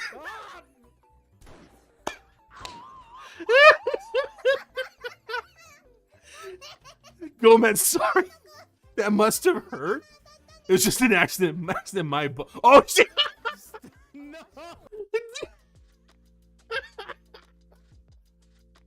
Oh my god. She intentionally turned it. Oh my god. Oh. Oh shit. No.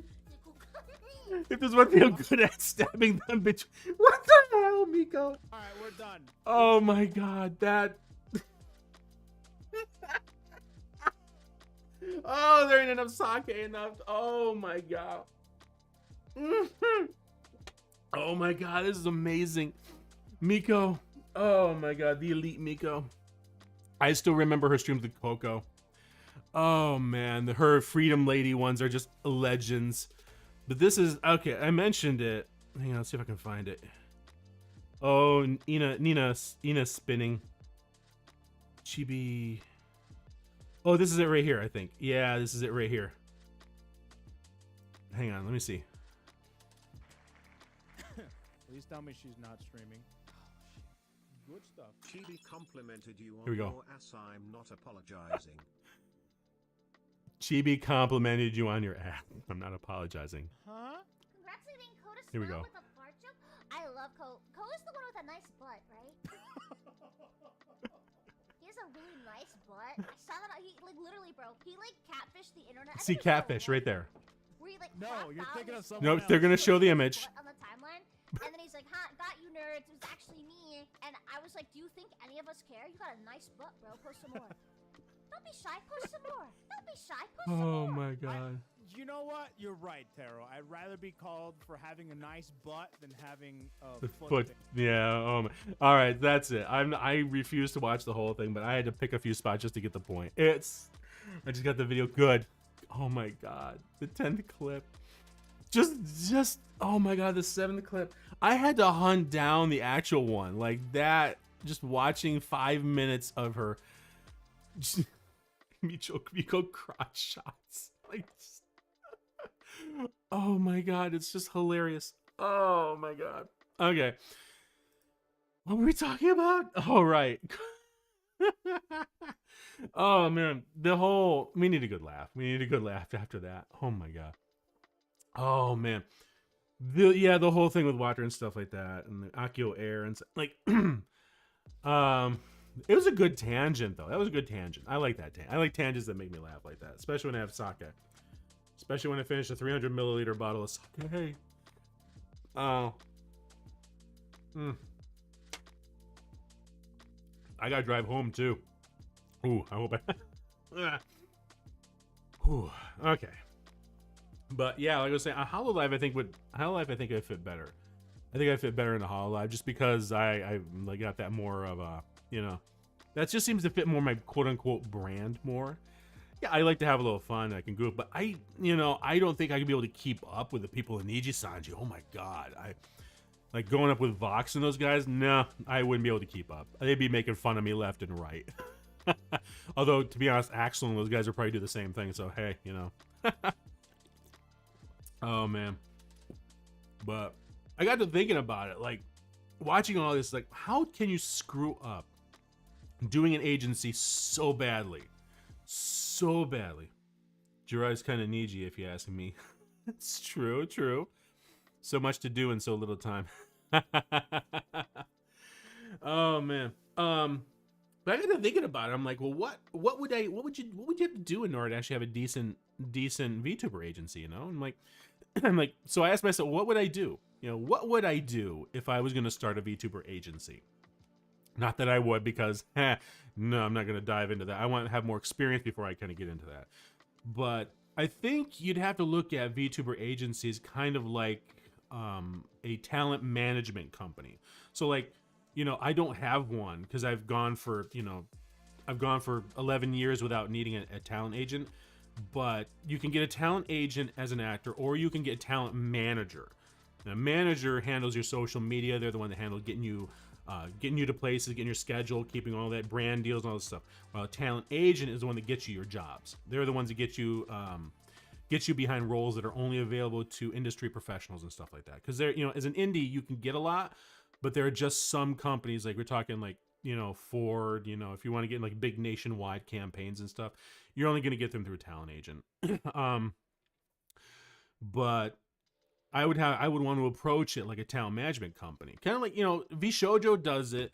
Kawa Entertainment does it too. And Kawa is actually not bad. I know Kozichu is another VTuber I watch. She's the alpaca VTuber. She used to be actually Millie. Oh my God, it's already hitting me. Millie Fu Waffles was her original name before Millie Parfait was announced for Niji Sanji, and she changed her name around them because of the fact that she's like, I'm not gonna bother saying anything. What are they gonna do? Listen to me, some little indie, So she ended up changing it to Kozichu, which is what she is now, and she's with Kawa Entertainment now. Kawa is an adoption style agency. So they are very much like what I'm kind of describing, where like they provide the service of managing your projects. So like they usually will say like, so what do you want to get done? Oh, I want to do a cover song. Okay, so do you know anybody? Do you know any engineers, sound engineers you need? Do you know any artists? Do you want me to find some for you? It's like, yeah, can you source them out for me? Great. Okay, so they're the ones connecting the dots and stuff. If it was me running one, I would want to find one that was mixed gender. I wouldn't want to focus on idols because that's just asking a whole slew of problems. I'd want to make sure that we had enough funds. So this is one of those things where it's like, if I was going to do it, I want to make sure I had the money already available. Like I would want 3 to 5 years, if possible, of funding secured, because then I would pay everybody a decent salary. That way the talents can worry about creating content instead of worrying about whether or not they're going to get enough donos and stuff like that to quote unquote make something, because I would really want them to be free to be able to do whatever they want. I want to make sure that not necessarily each talent, but maybe 2 talents have an agent or a manager, and probably start with like 3 to 5, a wave of like 3 to 5, see how it goes, test the waters that way. Work on trying to build up some brand deals or whatnot. But most importantly, I'd want to make sure there was like a maybe like a 80-20 or a 70-30 split.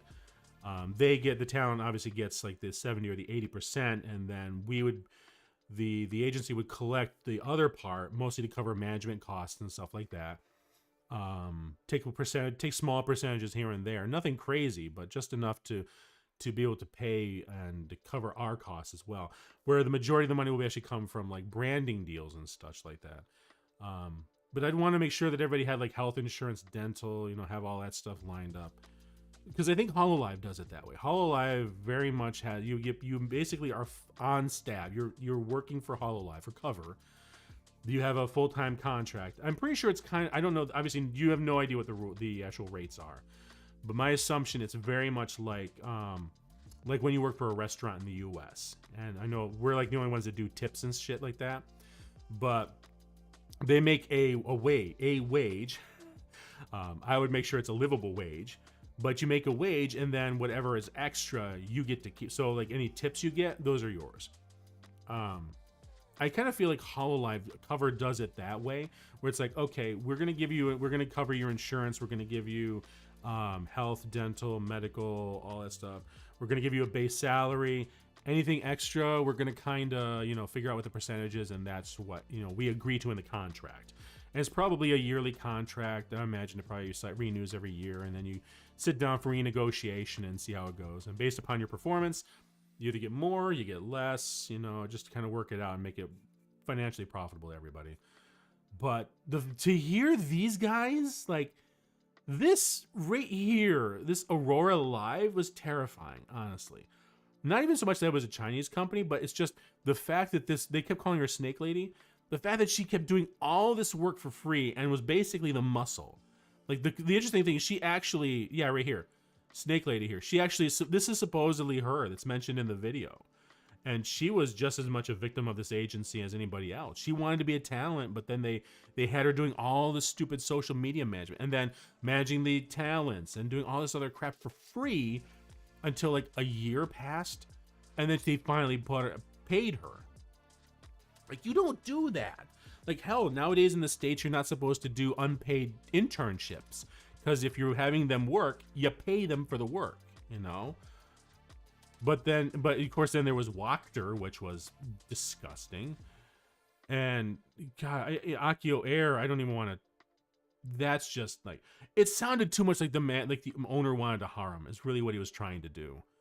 You know, like, and I think that he even says that in a way, because it's like he was trying to be friends. He wanted to jump into the chats all the time with the talent, and he wanted to play games with them all the time. It's like, dude, no. Not many know exactly what kind of shady stuff happens behind the scenes, which is scary. Yeah, exactly. But that's why you kind of have to read you have to read your contract before you sign it, you know? Like, theoretically, everything should be stated out in that contract. But that was just one of the things that kind of blew my mind when I'm watching these videos. Like, holy cow, seriously? Why is this even how even can a company try to do this? Like, I get it. This was a Chinese company trying to break into the EN, but did they literally not bother to do any research on the actual English, you know, the English speaking market? Like, there's certain expectations that you should know going into it, and they sure as hell, according to that, from what that expose that False did, like, they didn't know what the hell they were doing. And it's like, how do you run the business like that, you know? Like, for crying out loud, even as a VTuber myself, I have a 1 year, I had a 3 year, and a 5 year, and a 10-year plan goals in place already. Like, you have to set that shit up. You can't just like roll with it and like, oh, whoopsie doodle, you know, I didn't necessarily hit a goal because I didn't have a goal. Like, yeah, I didn't hit my first year goals, but then it's because like I've always said before, I don't stream a lot. I'm not like one of these indies who streams like every day, 5 days a week, 5 days a week or 4 days a week. I stream once a week, twice maybe if my production schedule isn't killing me. And, two, I'm not putting out a lot of VODs, and I really should be putting like clips and, the cover was received well. I'm going to try to get more covers out. But without those kind of videos, without that evergreen content, you're just not drawing people in, So, I don't know. To me, it's like I said earlier, the few people that have asked me, why aren't you on Twitch? Should we watch you on Twitch? I'm like, it's not going to benefit me. It's going to be more stressful dealing with two completely different types of chat. Like, I like YouTube chat because you guys, the den is here. The den here is like nice and calm, and it's like peaceful, so to speak. I'm sure if I turned on like the little code, the chat codes or whatever, the trigger stuff, all of a sudden, things would be flying at me and stuff like that. I get it. It's funny, it's funny to watch it, but I also kind of feel bad for the content creator, because it's like they're trying to do something and people just keep, sure, they're spending 100 bits or whatever, and these things go flying at them, or the TTS goes off, You kind of almost have to build your content around the expectation you're going to get interrupted, And I guess it works, but being on the spectrum, that kind of thing would throw me off. I'm actually impressed Haruka Caribou did as well as she's done, because I know she's autistic. She's already admitted it. She had a whole video about it, which is really cool. And so I'm impressed that she actually was able to handle that. But I think she probably grew up watching Twitch. I didn't. Like I said, I watched for Coefficient, I watched Nags, I watched things VTubers say, and that's pretty much it. And even their chats are kind of crazy. But then I've seen clips from Shy Lily, I've seen clips from Bao, and the chats are just unhinged almost. But granted, I can also say that of watching like Gaogura's streams and her chat. They seem to be like, really off the wall, but you're not seeing all these interruptions, I think. Yep, I remember being there on that stream, and that hit me a lot, knowing I had the same struggles. Yeah, exactly. Oh, stupid fruit fly. Stupid. Where the hell did the fruit fly from? What the freaking heck? This is not a roach. Yeah. It was it was so cool to watch that. You know, I love the fact that somebody actually outright admitted it. I've never hit it, but you know, I also don't. I try not to talk about it a lot because I don't want to make that like the central part of who I am. You know, but that is what it is. God, that's stupid. I'm sorry. Fruit flies buzzing around my head now. Did I get it? Nope, I didn't get it. What the heck? I take my trash out all the time. Like, God's sakes. Oh, well. Oh, man. I should probably do a little bit of DuoLingo while we're here. Oh, man. What am I working on? I will say, oh, I don't know if anybody noticed this. Wait a minute. Where's the kanji? Where's the Duo? Where's the kanji? Like on the mobile, on the iOS app, there's hiragana, katakana, and kanji. And now here it's like there's no kanji. Where's the kanji? Oh my god, I swear. Just refresh to make sure it's not something missed. I'm logged in. I know that. No, it's only hiragana and katakana. Well, that sucks. Huh. Oh, I moved down to the motion zone. Oh, during the week I don't do a lot. I usually save it for like the weekend. Then I suddenly hammer home lessons. Probably not the best way to learn. Where am I? Oh, right here. What do we got? Describe your home. Okay. Oh man, because they did say this was going to be part of the lesson. Was it? I don't want you showing me the English pronunciation. Don't show me pronunciations. Thank you. I want a fridge. Was it reizoko? Jesus, loud. Hang on, let me turn my volume down. Okay. Reizoko.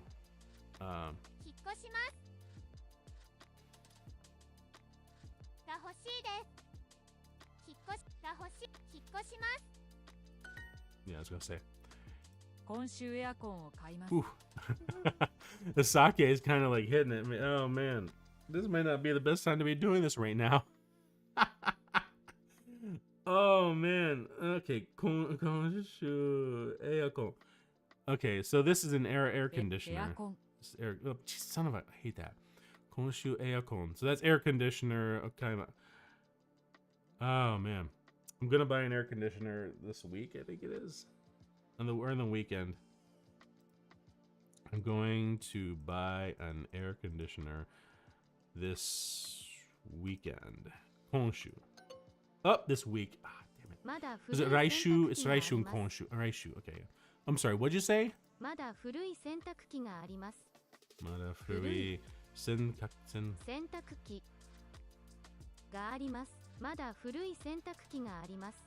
Okay, yeah, that's it. I have an old washing machine. I want a big desk. Squiga. No. Big desk.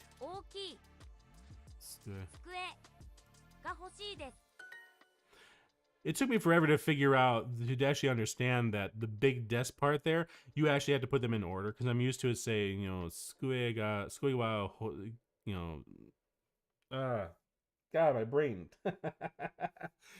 Squimas. Konshu beddo kaimasu. Konshu beddo kaimasu.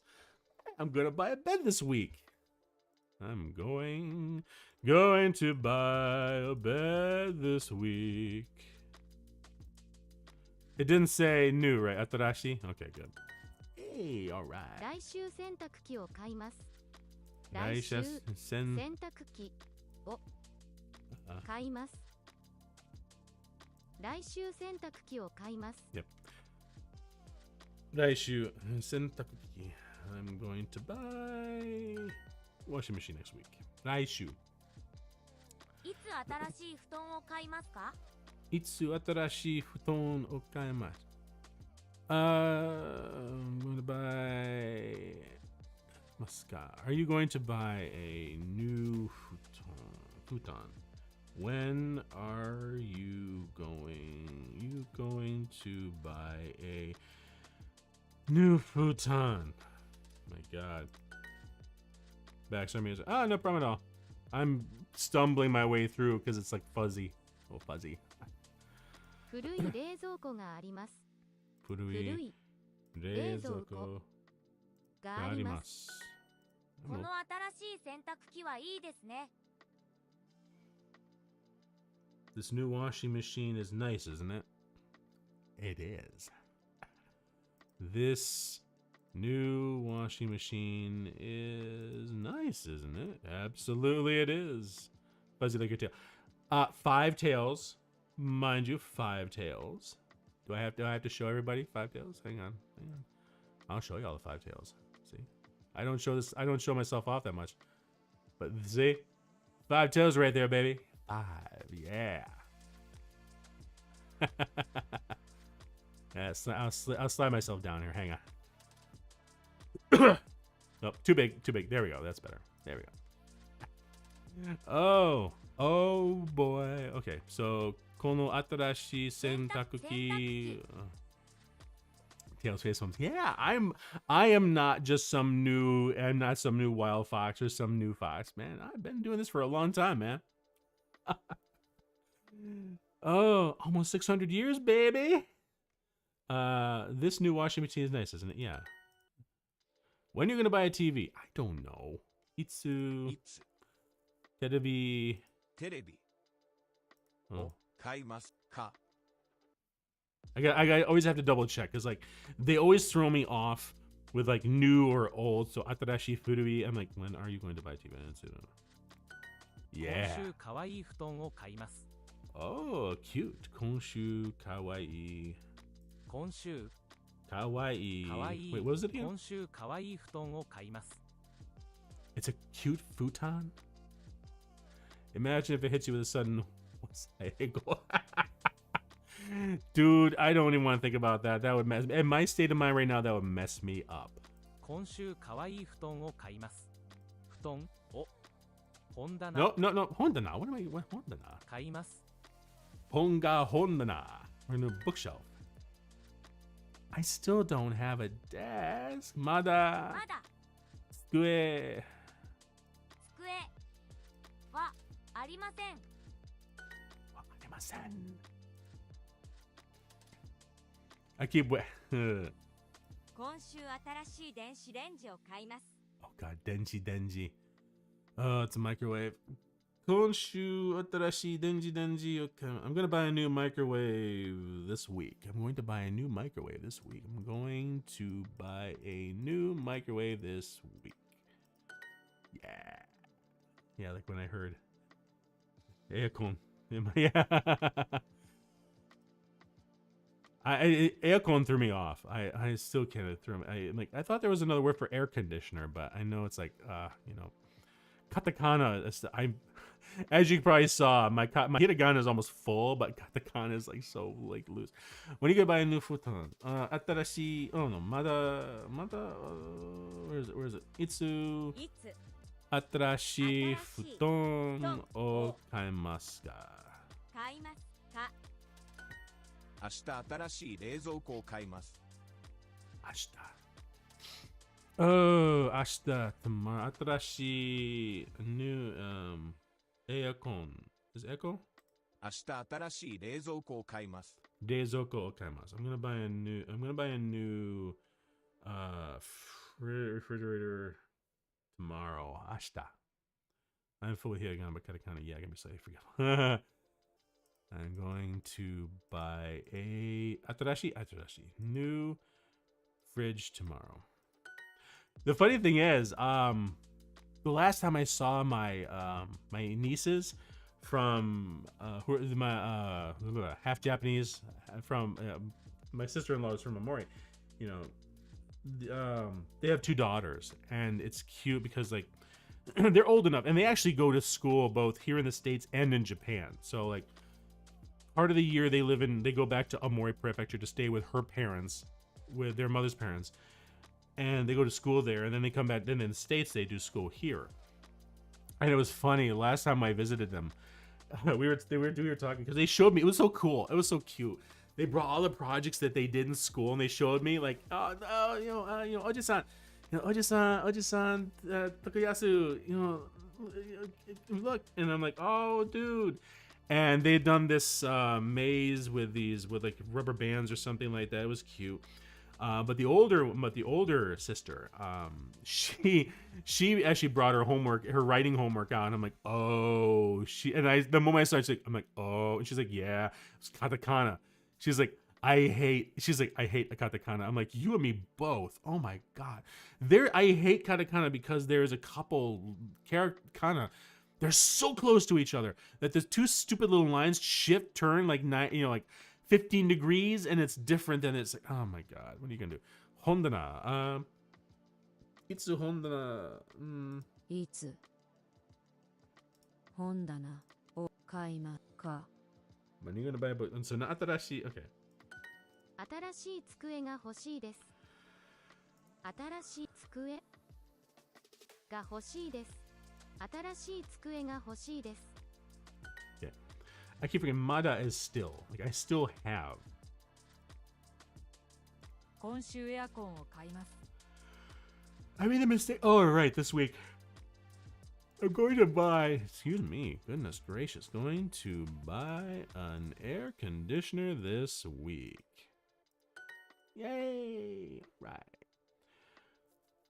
Oh, man. Come on, calculate. Tell me. There you go. 9 minutes, bull. 94%, not bad, not bad.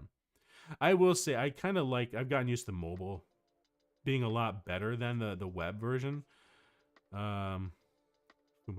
Learning is its own reward. Absolutely, absolutely.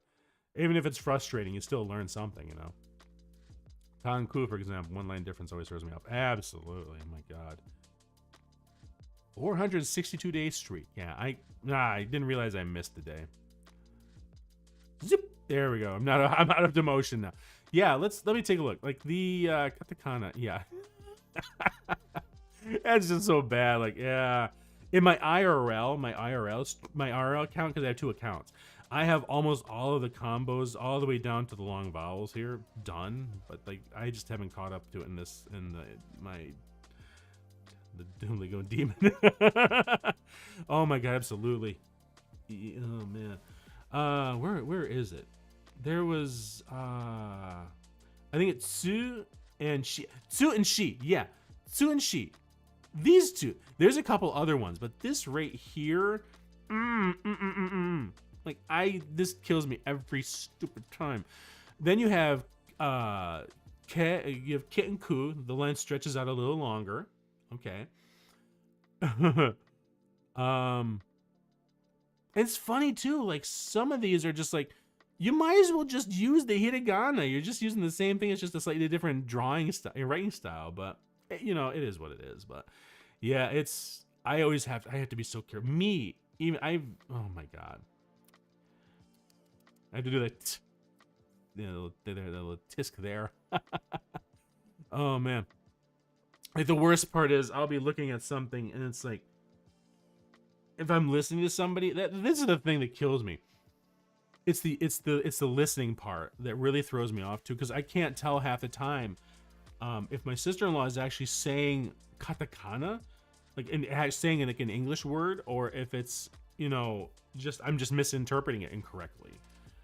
Or sometimes she'll just drop an English word, like, oh no, she went last Christmas when I went down to the family get together, and she was there. She loves talking to me because it gives her a chance to like talk to somebody who actually, outside of her husband and kids, that speaks Japanese and wants to speak Japanese. So, you know, she always talks. We talk for a little bit, and at the end of it, I'm getting ready to leave, and she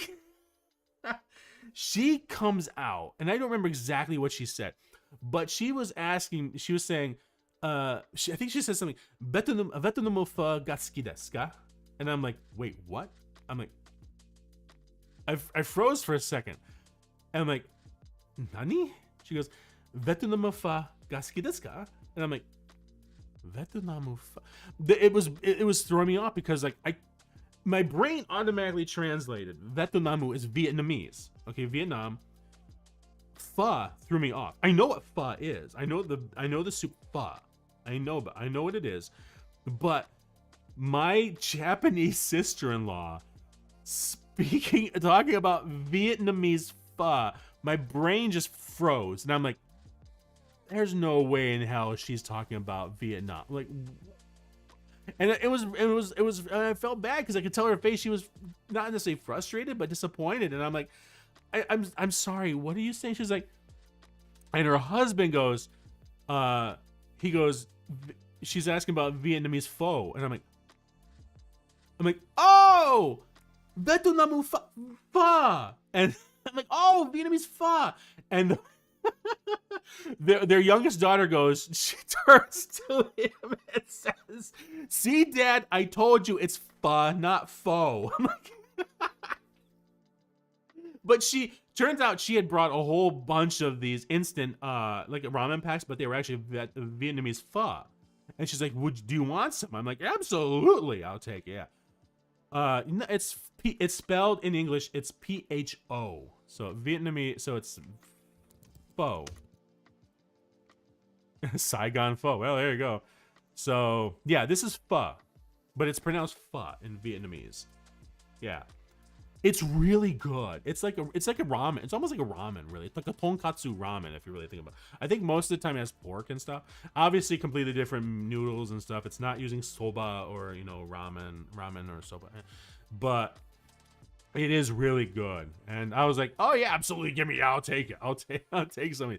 I literally, because I had to stop and say, I'm sorry. It wasn't I didn't understand what you're saying. I just could not process why my Japanese sister-in-law was mentioning Vietnam. I just couldn't understand. It was not clicking. I felt back because I'm like, oh my God. I was right, but my brain just wasn't willing to say, yeah, she's talking about Vietnam, Derek. She's talking about Vietnam, Dex. I'm like, I don't think so. What? No.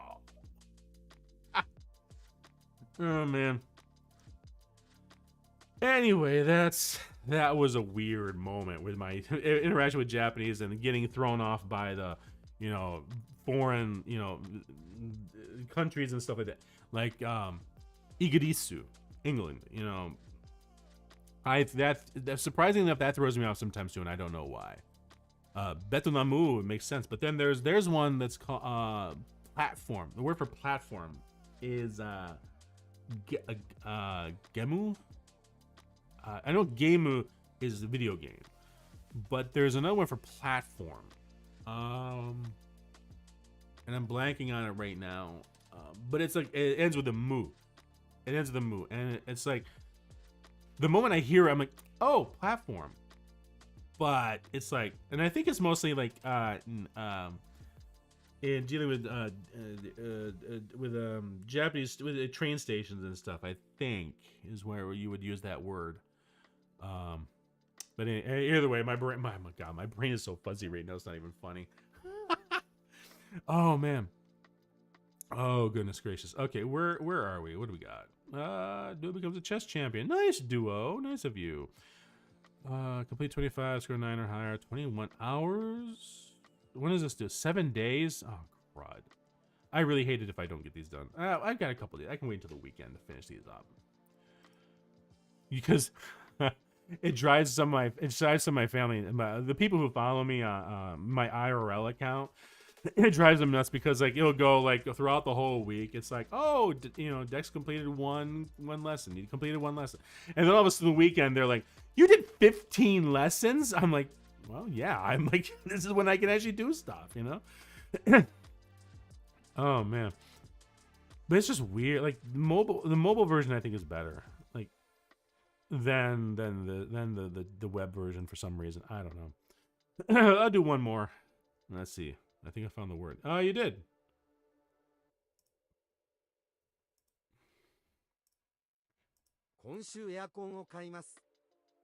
This week I'm gonna buy a new air conditioner. No, it's not. No, Atarashi. I'm gonna buy an air conditioner. That looks like it. Yeah. Move. To buy an air conditioner this week. Yep. Yay! いつテレビを買いますか?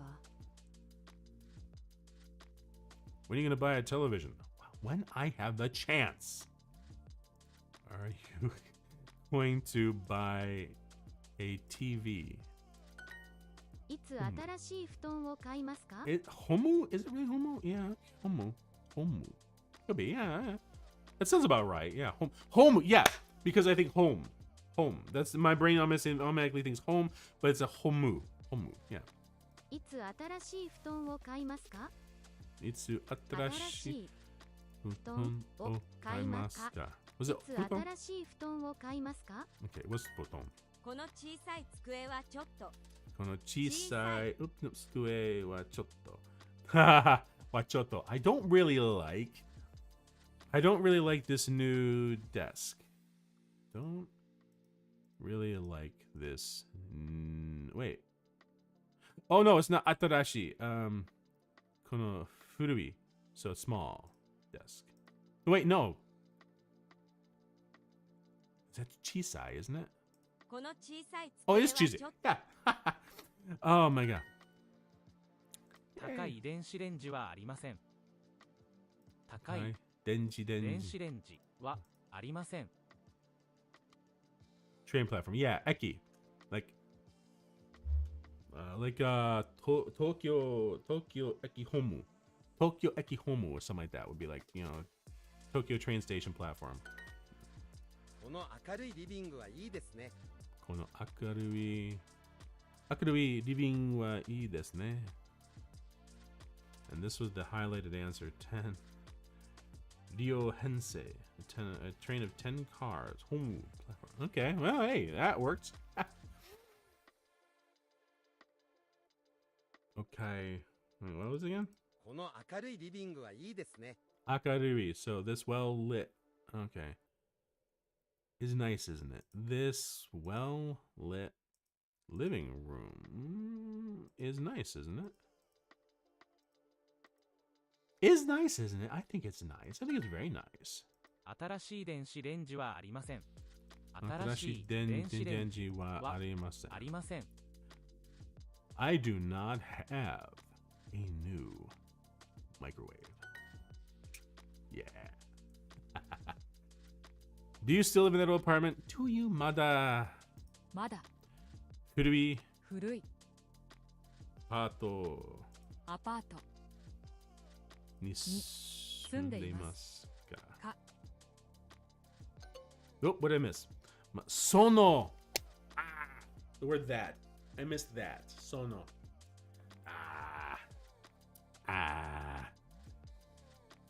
Me as a train geek, I found it obviously interesting that it can also be worded as that. Yeah, that's true. Yeah. いつ新しい電子レンジを買いますか？いつ新しい電子レンジをいつ新しい電子レンジを買いますか？ What's up, Kaimasu? が欲しいです。買いますか？この冷蔵庫。このラーメン Nope. ラーメン Stop it. ラーメンテーブル Nope. テーブル Ah. テ Stop ー it. ブルこのあた洗濯機洗濯機。この新しい洗濯機ははいいですね。いいですね。I'm going to buy a 洗濯機。明日。明日洗濯機を音 Nope, 楽 nope, 音 nope. 楽 I'm- 買います音楽を買います。Still, まだ古い古い洗濯機があります。があります。 Do you still live in that old apartment? まだ古い No, まだその Where is it? まだその古いアパートに住んでいますか? Yeah. Oh, my brain. My brain is so foggy right now. Oh, man. 300 milliliters of sake. Well, I'm not drunk. I will say that. Which is good. What time is it? Oh, it's 2:40. Okay, 2:40. That's not bad. I usually don't leave the studio until like 3:30, 4 o'clock in the morning anyway, so I'll sober up. I'll get it out of my system a little more. November challenge update. Yay! Found an XP boost. Nice. Push me up, push me up. There we go. Number 20. I will prove I'm a legend. Watashi no namae wa id. I don't have an air conditioner. 冷蔵庫はありません。 Oh crap. Eokon. Wait. What did I say? Reizoko? Oh my god. Eokon wa arimasen. Okay, I need to actually apparently stay here for a little longer. Oh my god. Reizoko 冷蔵庫 ga hoshii desu. Mada isu wa. It's the Thanksgiving Day, so I'm gonna say it. Okay. Oh yeah, thank you. You too, manga. Thank you. Have a happy Thanksgiving, man. Pumark, if you happy to still be here, happy Thanksgiving if you know. Or Asova, I'll say that to everybody right now. Mada Isuwa.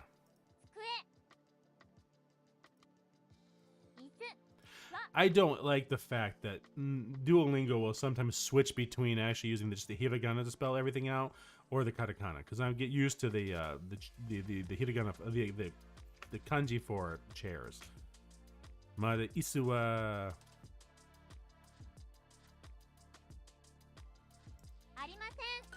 Yeah. Konshu beddu. Nope. Beddu. Oh. Nice.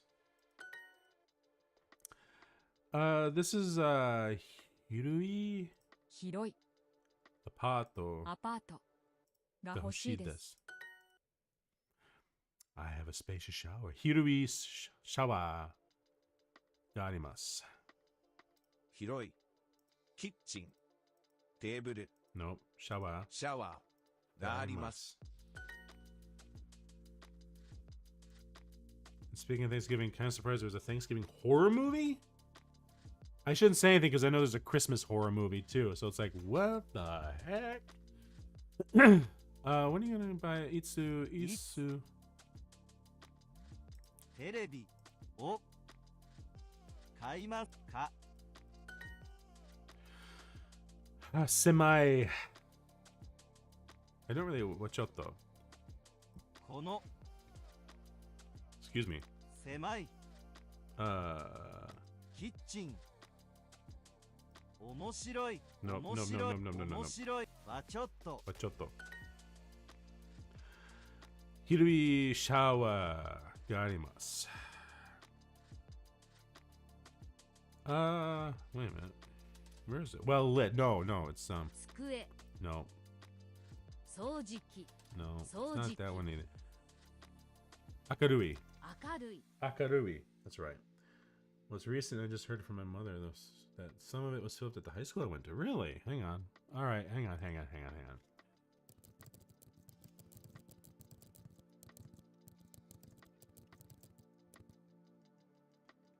Thanksgiving? Wow. 7 out of 10 on the IMDb and 82% on Rotten Tomatoes. An axe-wielding maniac terrorizes the residents of Plymouth, Massachusetts after Black Friday riot ends in tragedy, picking off victims one by one. The seemingly random revenge killings soon become part of a larger sinister plan. Huh. Weird. 2023. Okay, yeah. Bloody horror, violence, and gore. Yeah, that's more than what I'm interested in.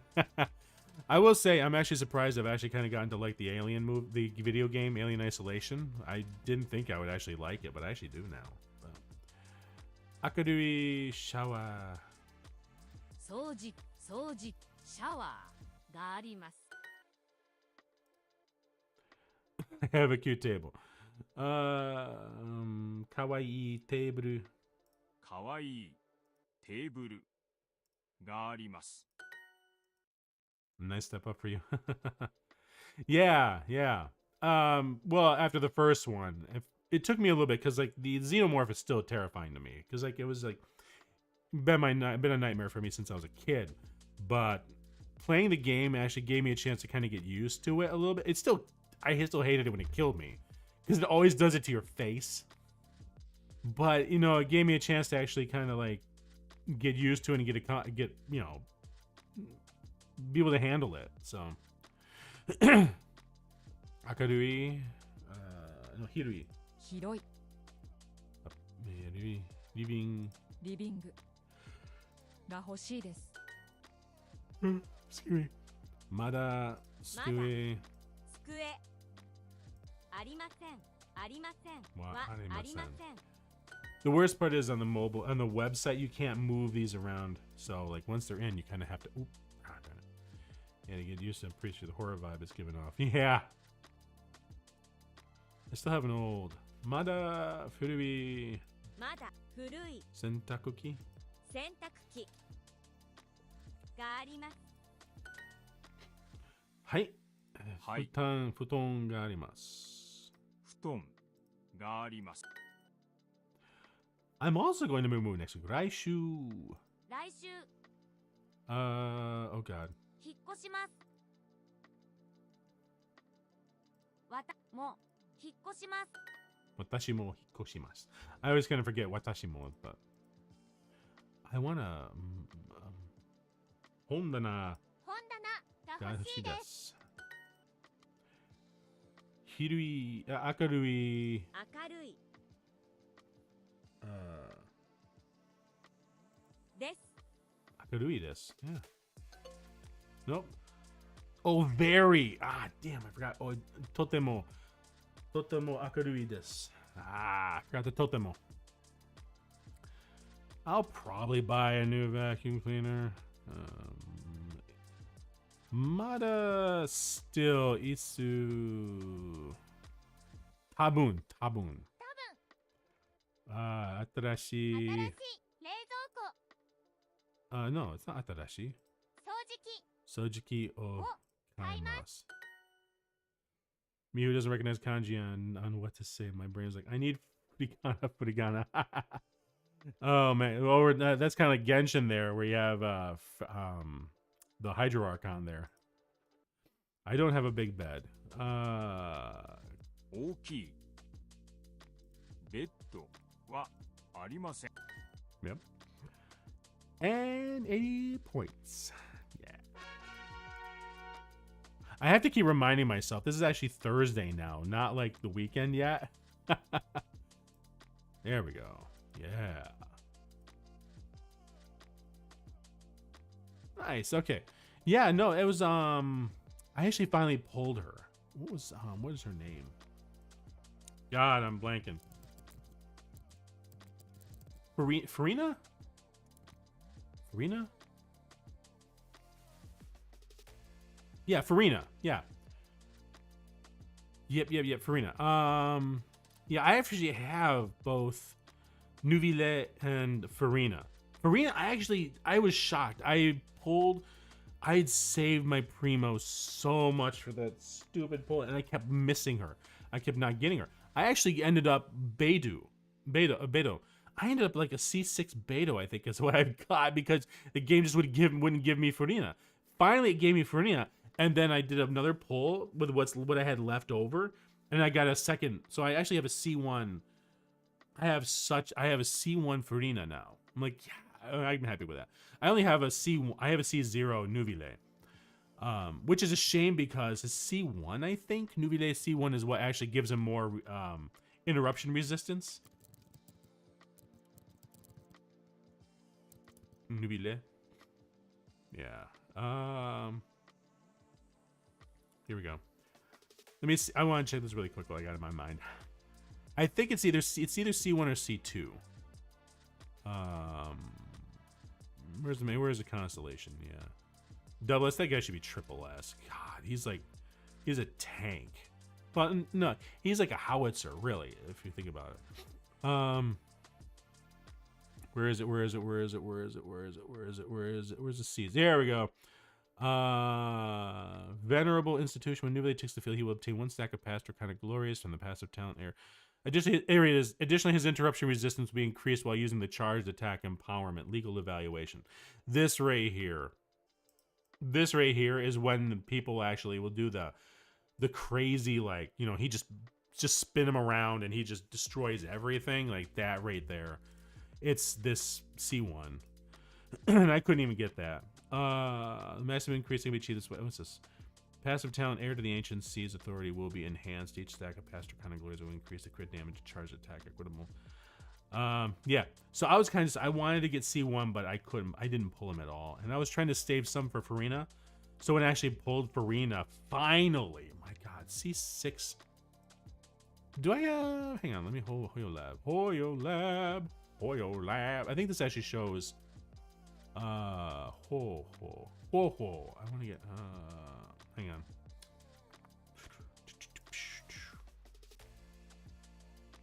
on. Where's Hoyoverse? Genshin, thank you. Yes, Honsho. There we go.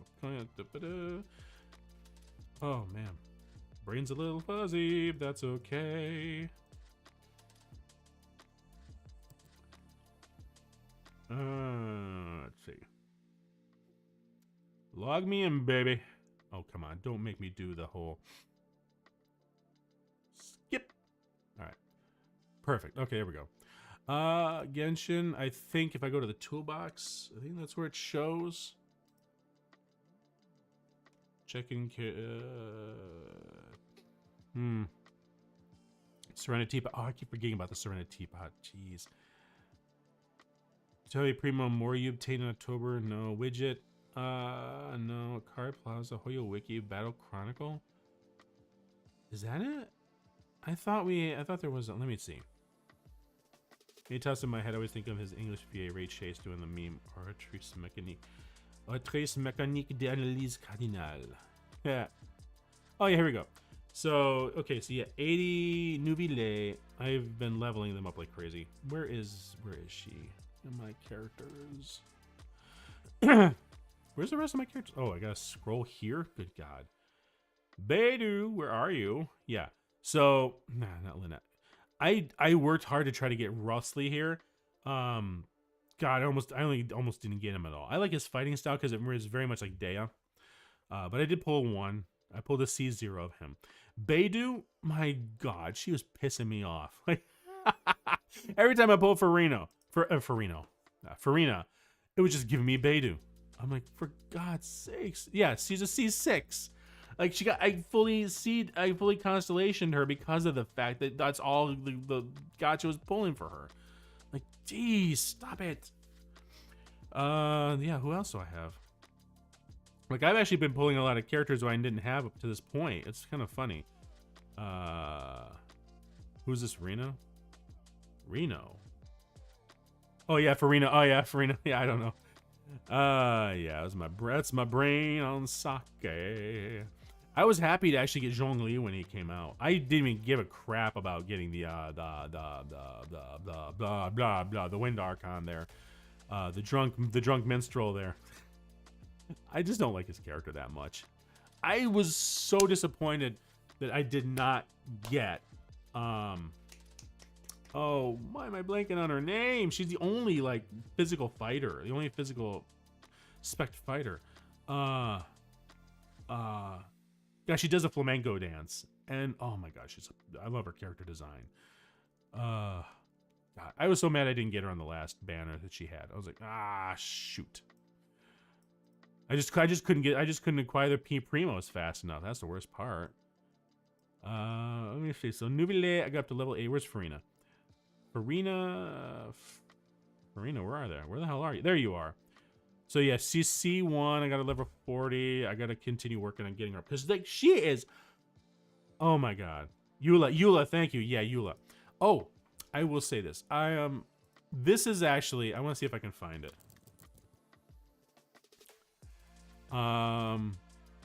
When I saw this, I absolutely fell in love with Farina's character. Like I loved her character. The way According to the judgment. Is this it? No, this is actually.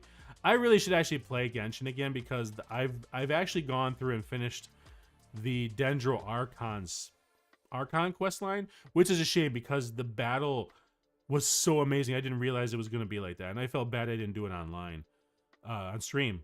But oh yeah, Eula. God, the dancing. Oh my God, yeah, she's hot. Is this it right here? I think this is it. She's her Farina's video. I think this is it. It was so good. It reminded me of being a theater kid. Navajle. Is she here yet? No, this isn't it. This isn't it. Farina Navajle. Is she an actually opera singer? I know she does performances and stuff. I haven't actually played any of the stuff with her. Character demo, that's it. I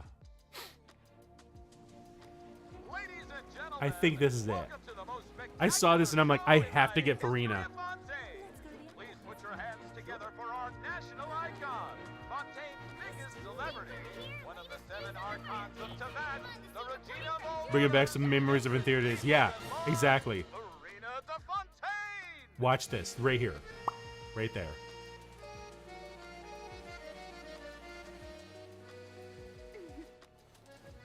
Oh, the leg swip. There you go. Over dramatic movements for the back row.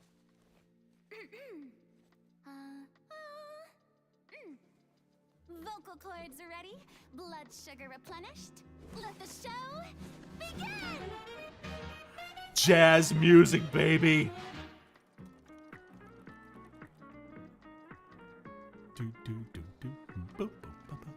Already, this woman. This won me over.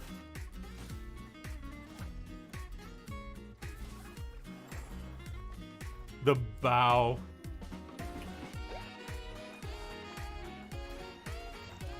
The fact she summons these 3 creatures, and she changes between states.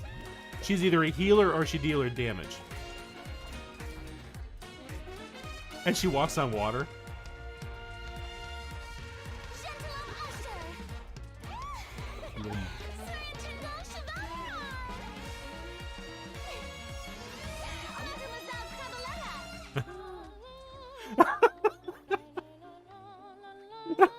The fact she changes so quick, it's amazing.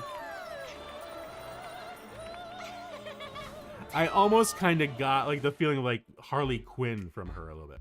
Oh, this right here.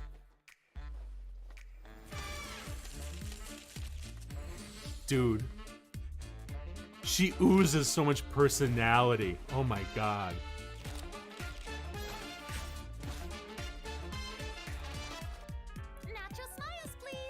Her ultimate, though, is crazy.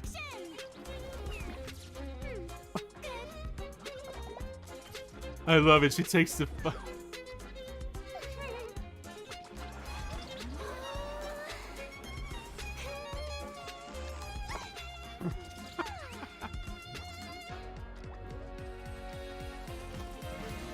That right there is her intro, the cut for her ultimate.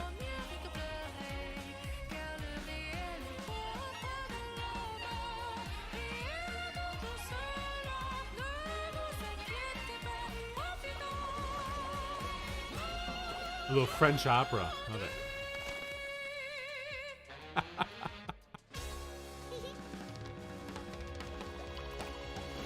Oh my god. That right there sold me on her. I'm like, oh my god, I really miss those days of doing this stage stuff like that. Just be like so overly dramatic. It was amazing watching that. But apparently she's got a really sad story. So like, I really got to play it on stream because like I really want to see what her story is like, because apparently she's like on trial or something like that. Like, oh my god. Everyone says like her the Fontaine storyline is even better supposedly than the Dendro Archon stuff. I'm like, oh my god. Like I even saw one guy like there's I've already gone through and explored Fontaine. I've already unlocked all the warps, of course, you know, because I do that. There's a fountain there, like the great tree in the mountain, that you can actually level up. Supposedly, I haven't tried it, but supposedly if you stand near it and you're quiet, you can hear her crying. You can hear Farina crying. And I'm like, now I just want to play. Now I just want to play that story because like, holy cow, what's going on, you know? And the underwater stuff, the effects underwater are so beautiful. I gotta do it on stream. I gotta do it on screen. I gotta do it on stream. I really have to. We have to do a Genshin stream one of these times. Honkai Star Rail's got some good characters too. I will say that. Nuvile, he was actually really good too.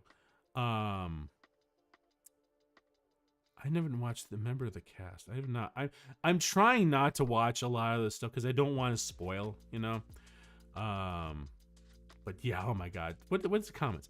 This is not a demo. This is her performance. Yeah, absolutely. Before 4.2, cute Archon doing cuter things. After 4.2, my dear, you deserve so much better. That right there, that makes me want to play. Like, holy cow. I'm thanking the Archons that MiHoYo rejected Amber, Farina's ENVA, when she auditioned for Eula. The stars align with her voicing Farina. Literally one of the best ENVA performances I have. Dude, right there. That's selling me. The fact she gets her Salam members with her vision just has me in tears. She won't ever be... Okay, nope. Now we're singing into almost like spoilers. Now we're making spoilers. The highlighted comment? Oh, was it the one I highlighted? Yeah. Yeah, that's... Yeah, I definitely like... I was so happy to get her... I didn't even was expecting to get her C1, but, you know... There we go. So, I don't know... Is it even still going on right now? I can't remember if her event's over or not. I just don't pay attention much. I know Nikkei just wrapped up the Red Ash storyline, which was crazy.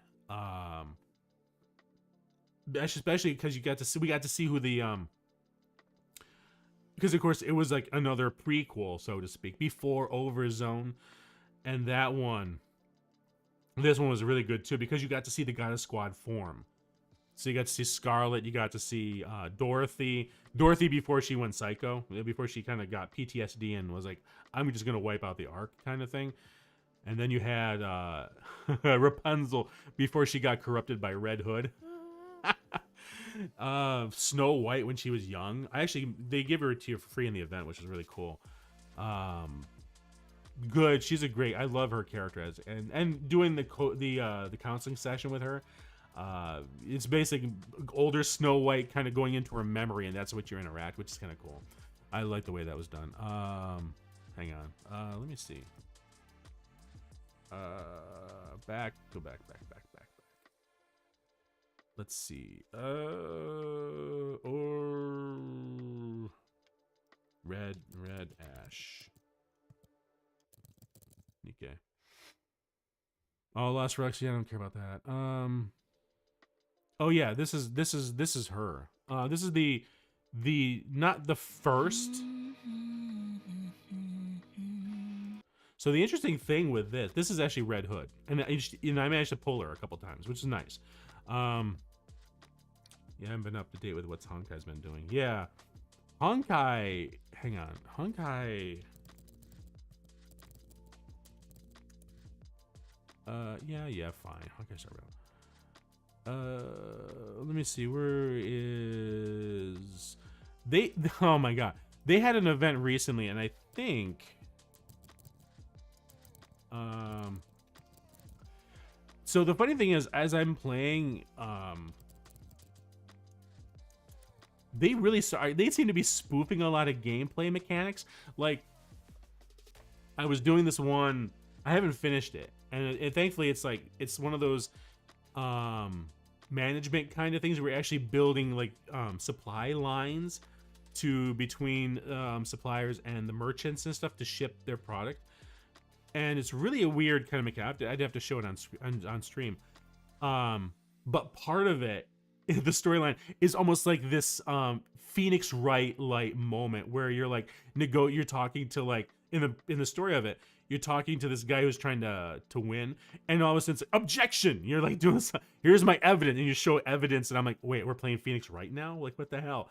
They just recently had, I don't know if it's still going. There's an event, I can't remember what it's called, and it was during this Jolted Awake from Winter Dream. Where is it? What is it called? Crud. Nope.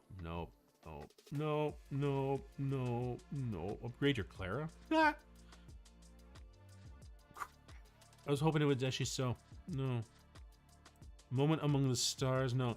Oh yeah, that's a new character that just came out, is Whoa. Darn it, I can't see it. There's an event right now. I think it's Ether. I can't remember what it's called. Ether battles or something like that. And basically, it's almost like Pokemon. and they have like there's the this character here, Topaz. She actually is like the quote unquote big bad of the event, but she's not really that bad. She has a team of people who are like her henchmen, Farina's henchmen, and I swear to God, in this thing they act like Team Rocket. They keep trying to beat you, and you have to go around and you collect monsters to actually battle for you. It's Pokemon, and so and you end up with a Warp Trotter as like your main. It's basically Pikachu. Your Warp Trotter is like basically Pikachu at this point. I'm gonna have to play it on stream next week. Maybe I'll do that. Maybe I'll do a MiHoYo night or something like that. But it was hang on, Honkai Star Rail Ethereum Wars. That's what it's called. Yeah, this is right here, Ethereum Wars. So the best part is this guy here with a mask is almost kind of like the guy who's in charge of Team Rocket or whatever. It feels like it, but yeah, that's how and to be an Ethereum Wars champion. Yeah, I wanna be the very best. Is this actually okay? This is Missy MiHoYo's thing. So this is funny. Attention, all spectators. Giovanni, yeah. Attention, all spectators. Look familiar? The moment we've all been waiting for is here. The grand final is about to commence. Time to see if it was skill or just pure luck. Let's put on a show to remember. I don't have Gwenaifen yet. I have him, Luca. Just give up already. Obviously, I have her. No chance. I pulled Silver Wolf way at the beginning. The grand final is about to commence. Contestants, please take your places. Let's get going to the Interastral Tournament Festival venue. That's your Warp Trotter, basically Pikachu. It is, I swear to God, these guys are like firing all cylinders. It's hilarious. It would be funny if Serval enters and has done as her Pokemon. His simping days continue. I love how Stellar Hunter is casually attending an IPC tournament. Yeah. That's actually the organization Topaz is a part of, which is like they're like the bankers or whatever. And the whole storyline is basically like Belobog, you know, the first planet, the ice planet there, they are actually so far in debt that IPC basically tries to buy the planet. And it's like, there's a whole storyline to that. As someone who used to be a Pokemon master, I can say for sure that this event is super fun. Yeah, I'm actually enjoying it. So say Cicero. You end up actually battling some of the characters as well. Like they'll pop up as you're running around trying to collect Ethereum, whatever they call them, Ethereum monsters or whatever. And all of a sudden you end up like going up against Serval and somebody like, and they're throwing out their team. Is weird, I swear. Honkai Star Rail Pokemon, yeah. Jing Liu, oh yeah, I pulled her. She is crazy. She is a good fighter. Oh my god. I think I only have E0, Eidolon 0. But I'm really glad I pulled her. She's a damn good fighter. Frostfire. I want to experience that. I think is it still rolling? Let me see. Is it Ethereum? Excuse me. Is it still going on? It's version 1.4.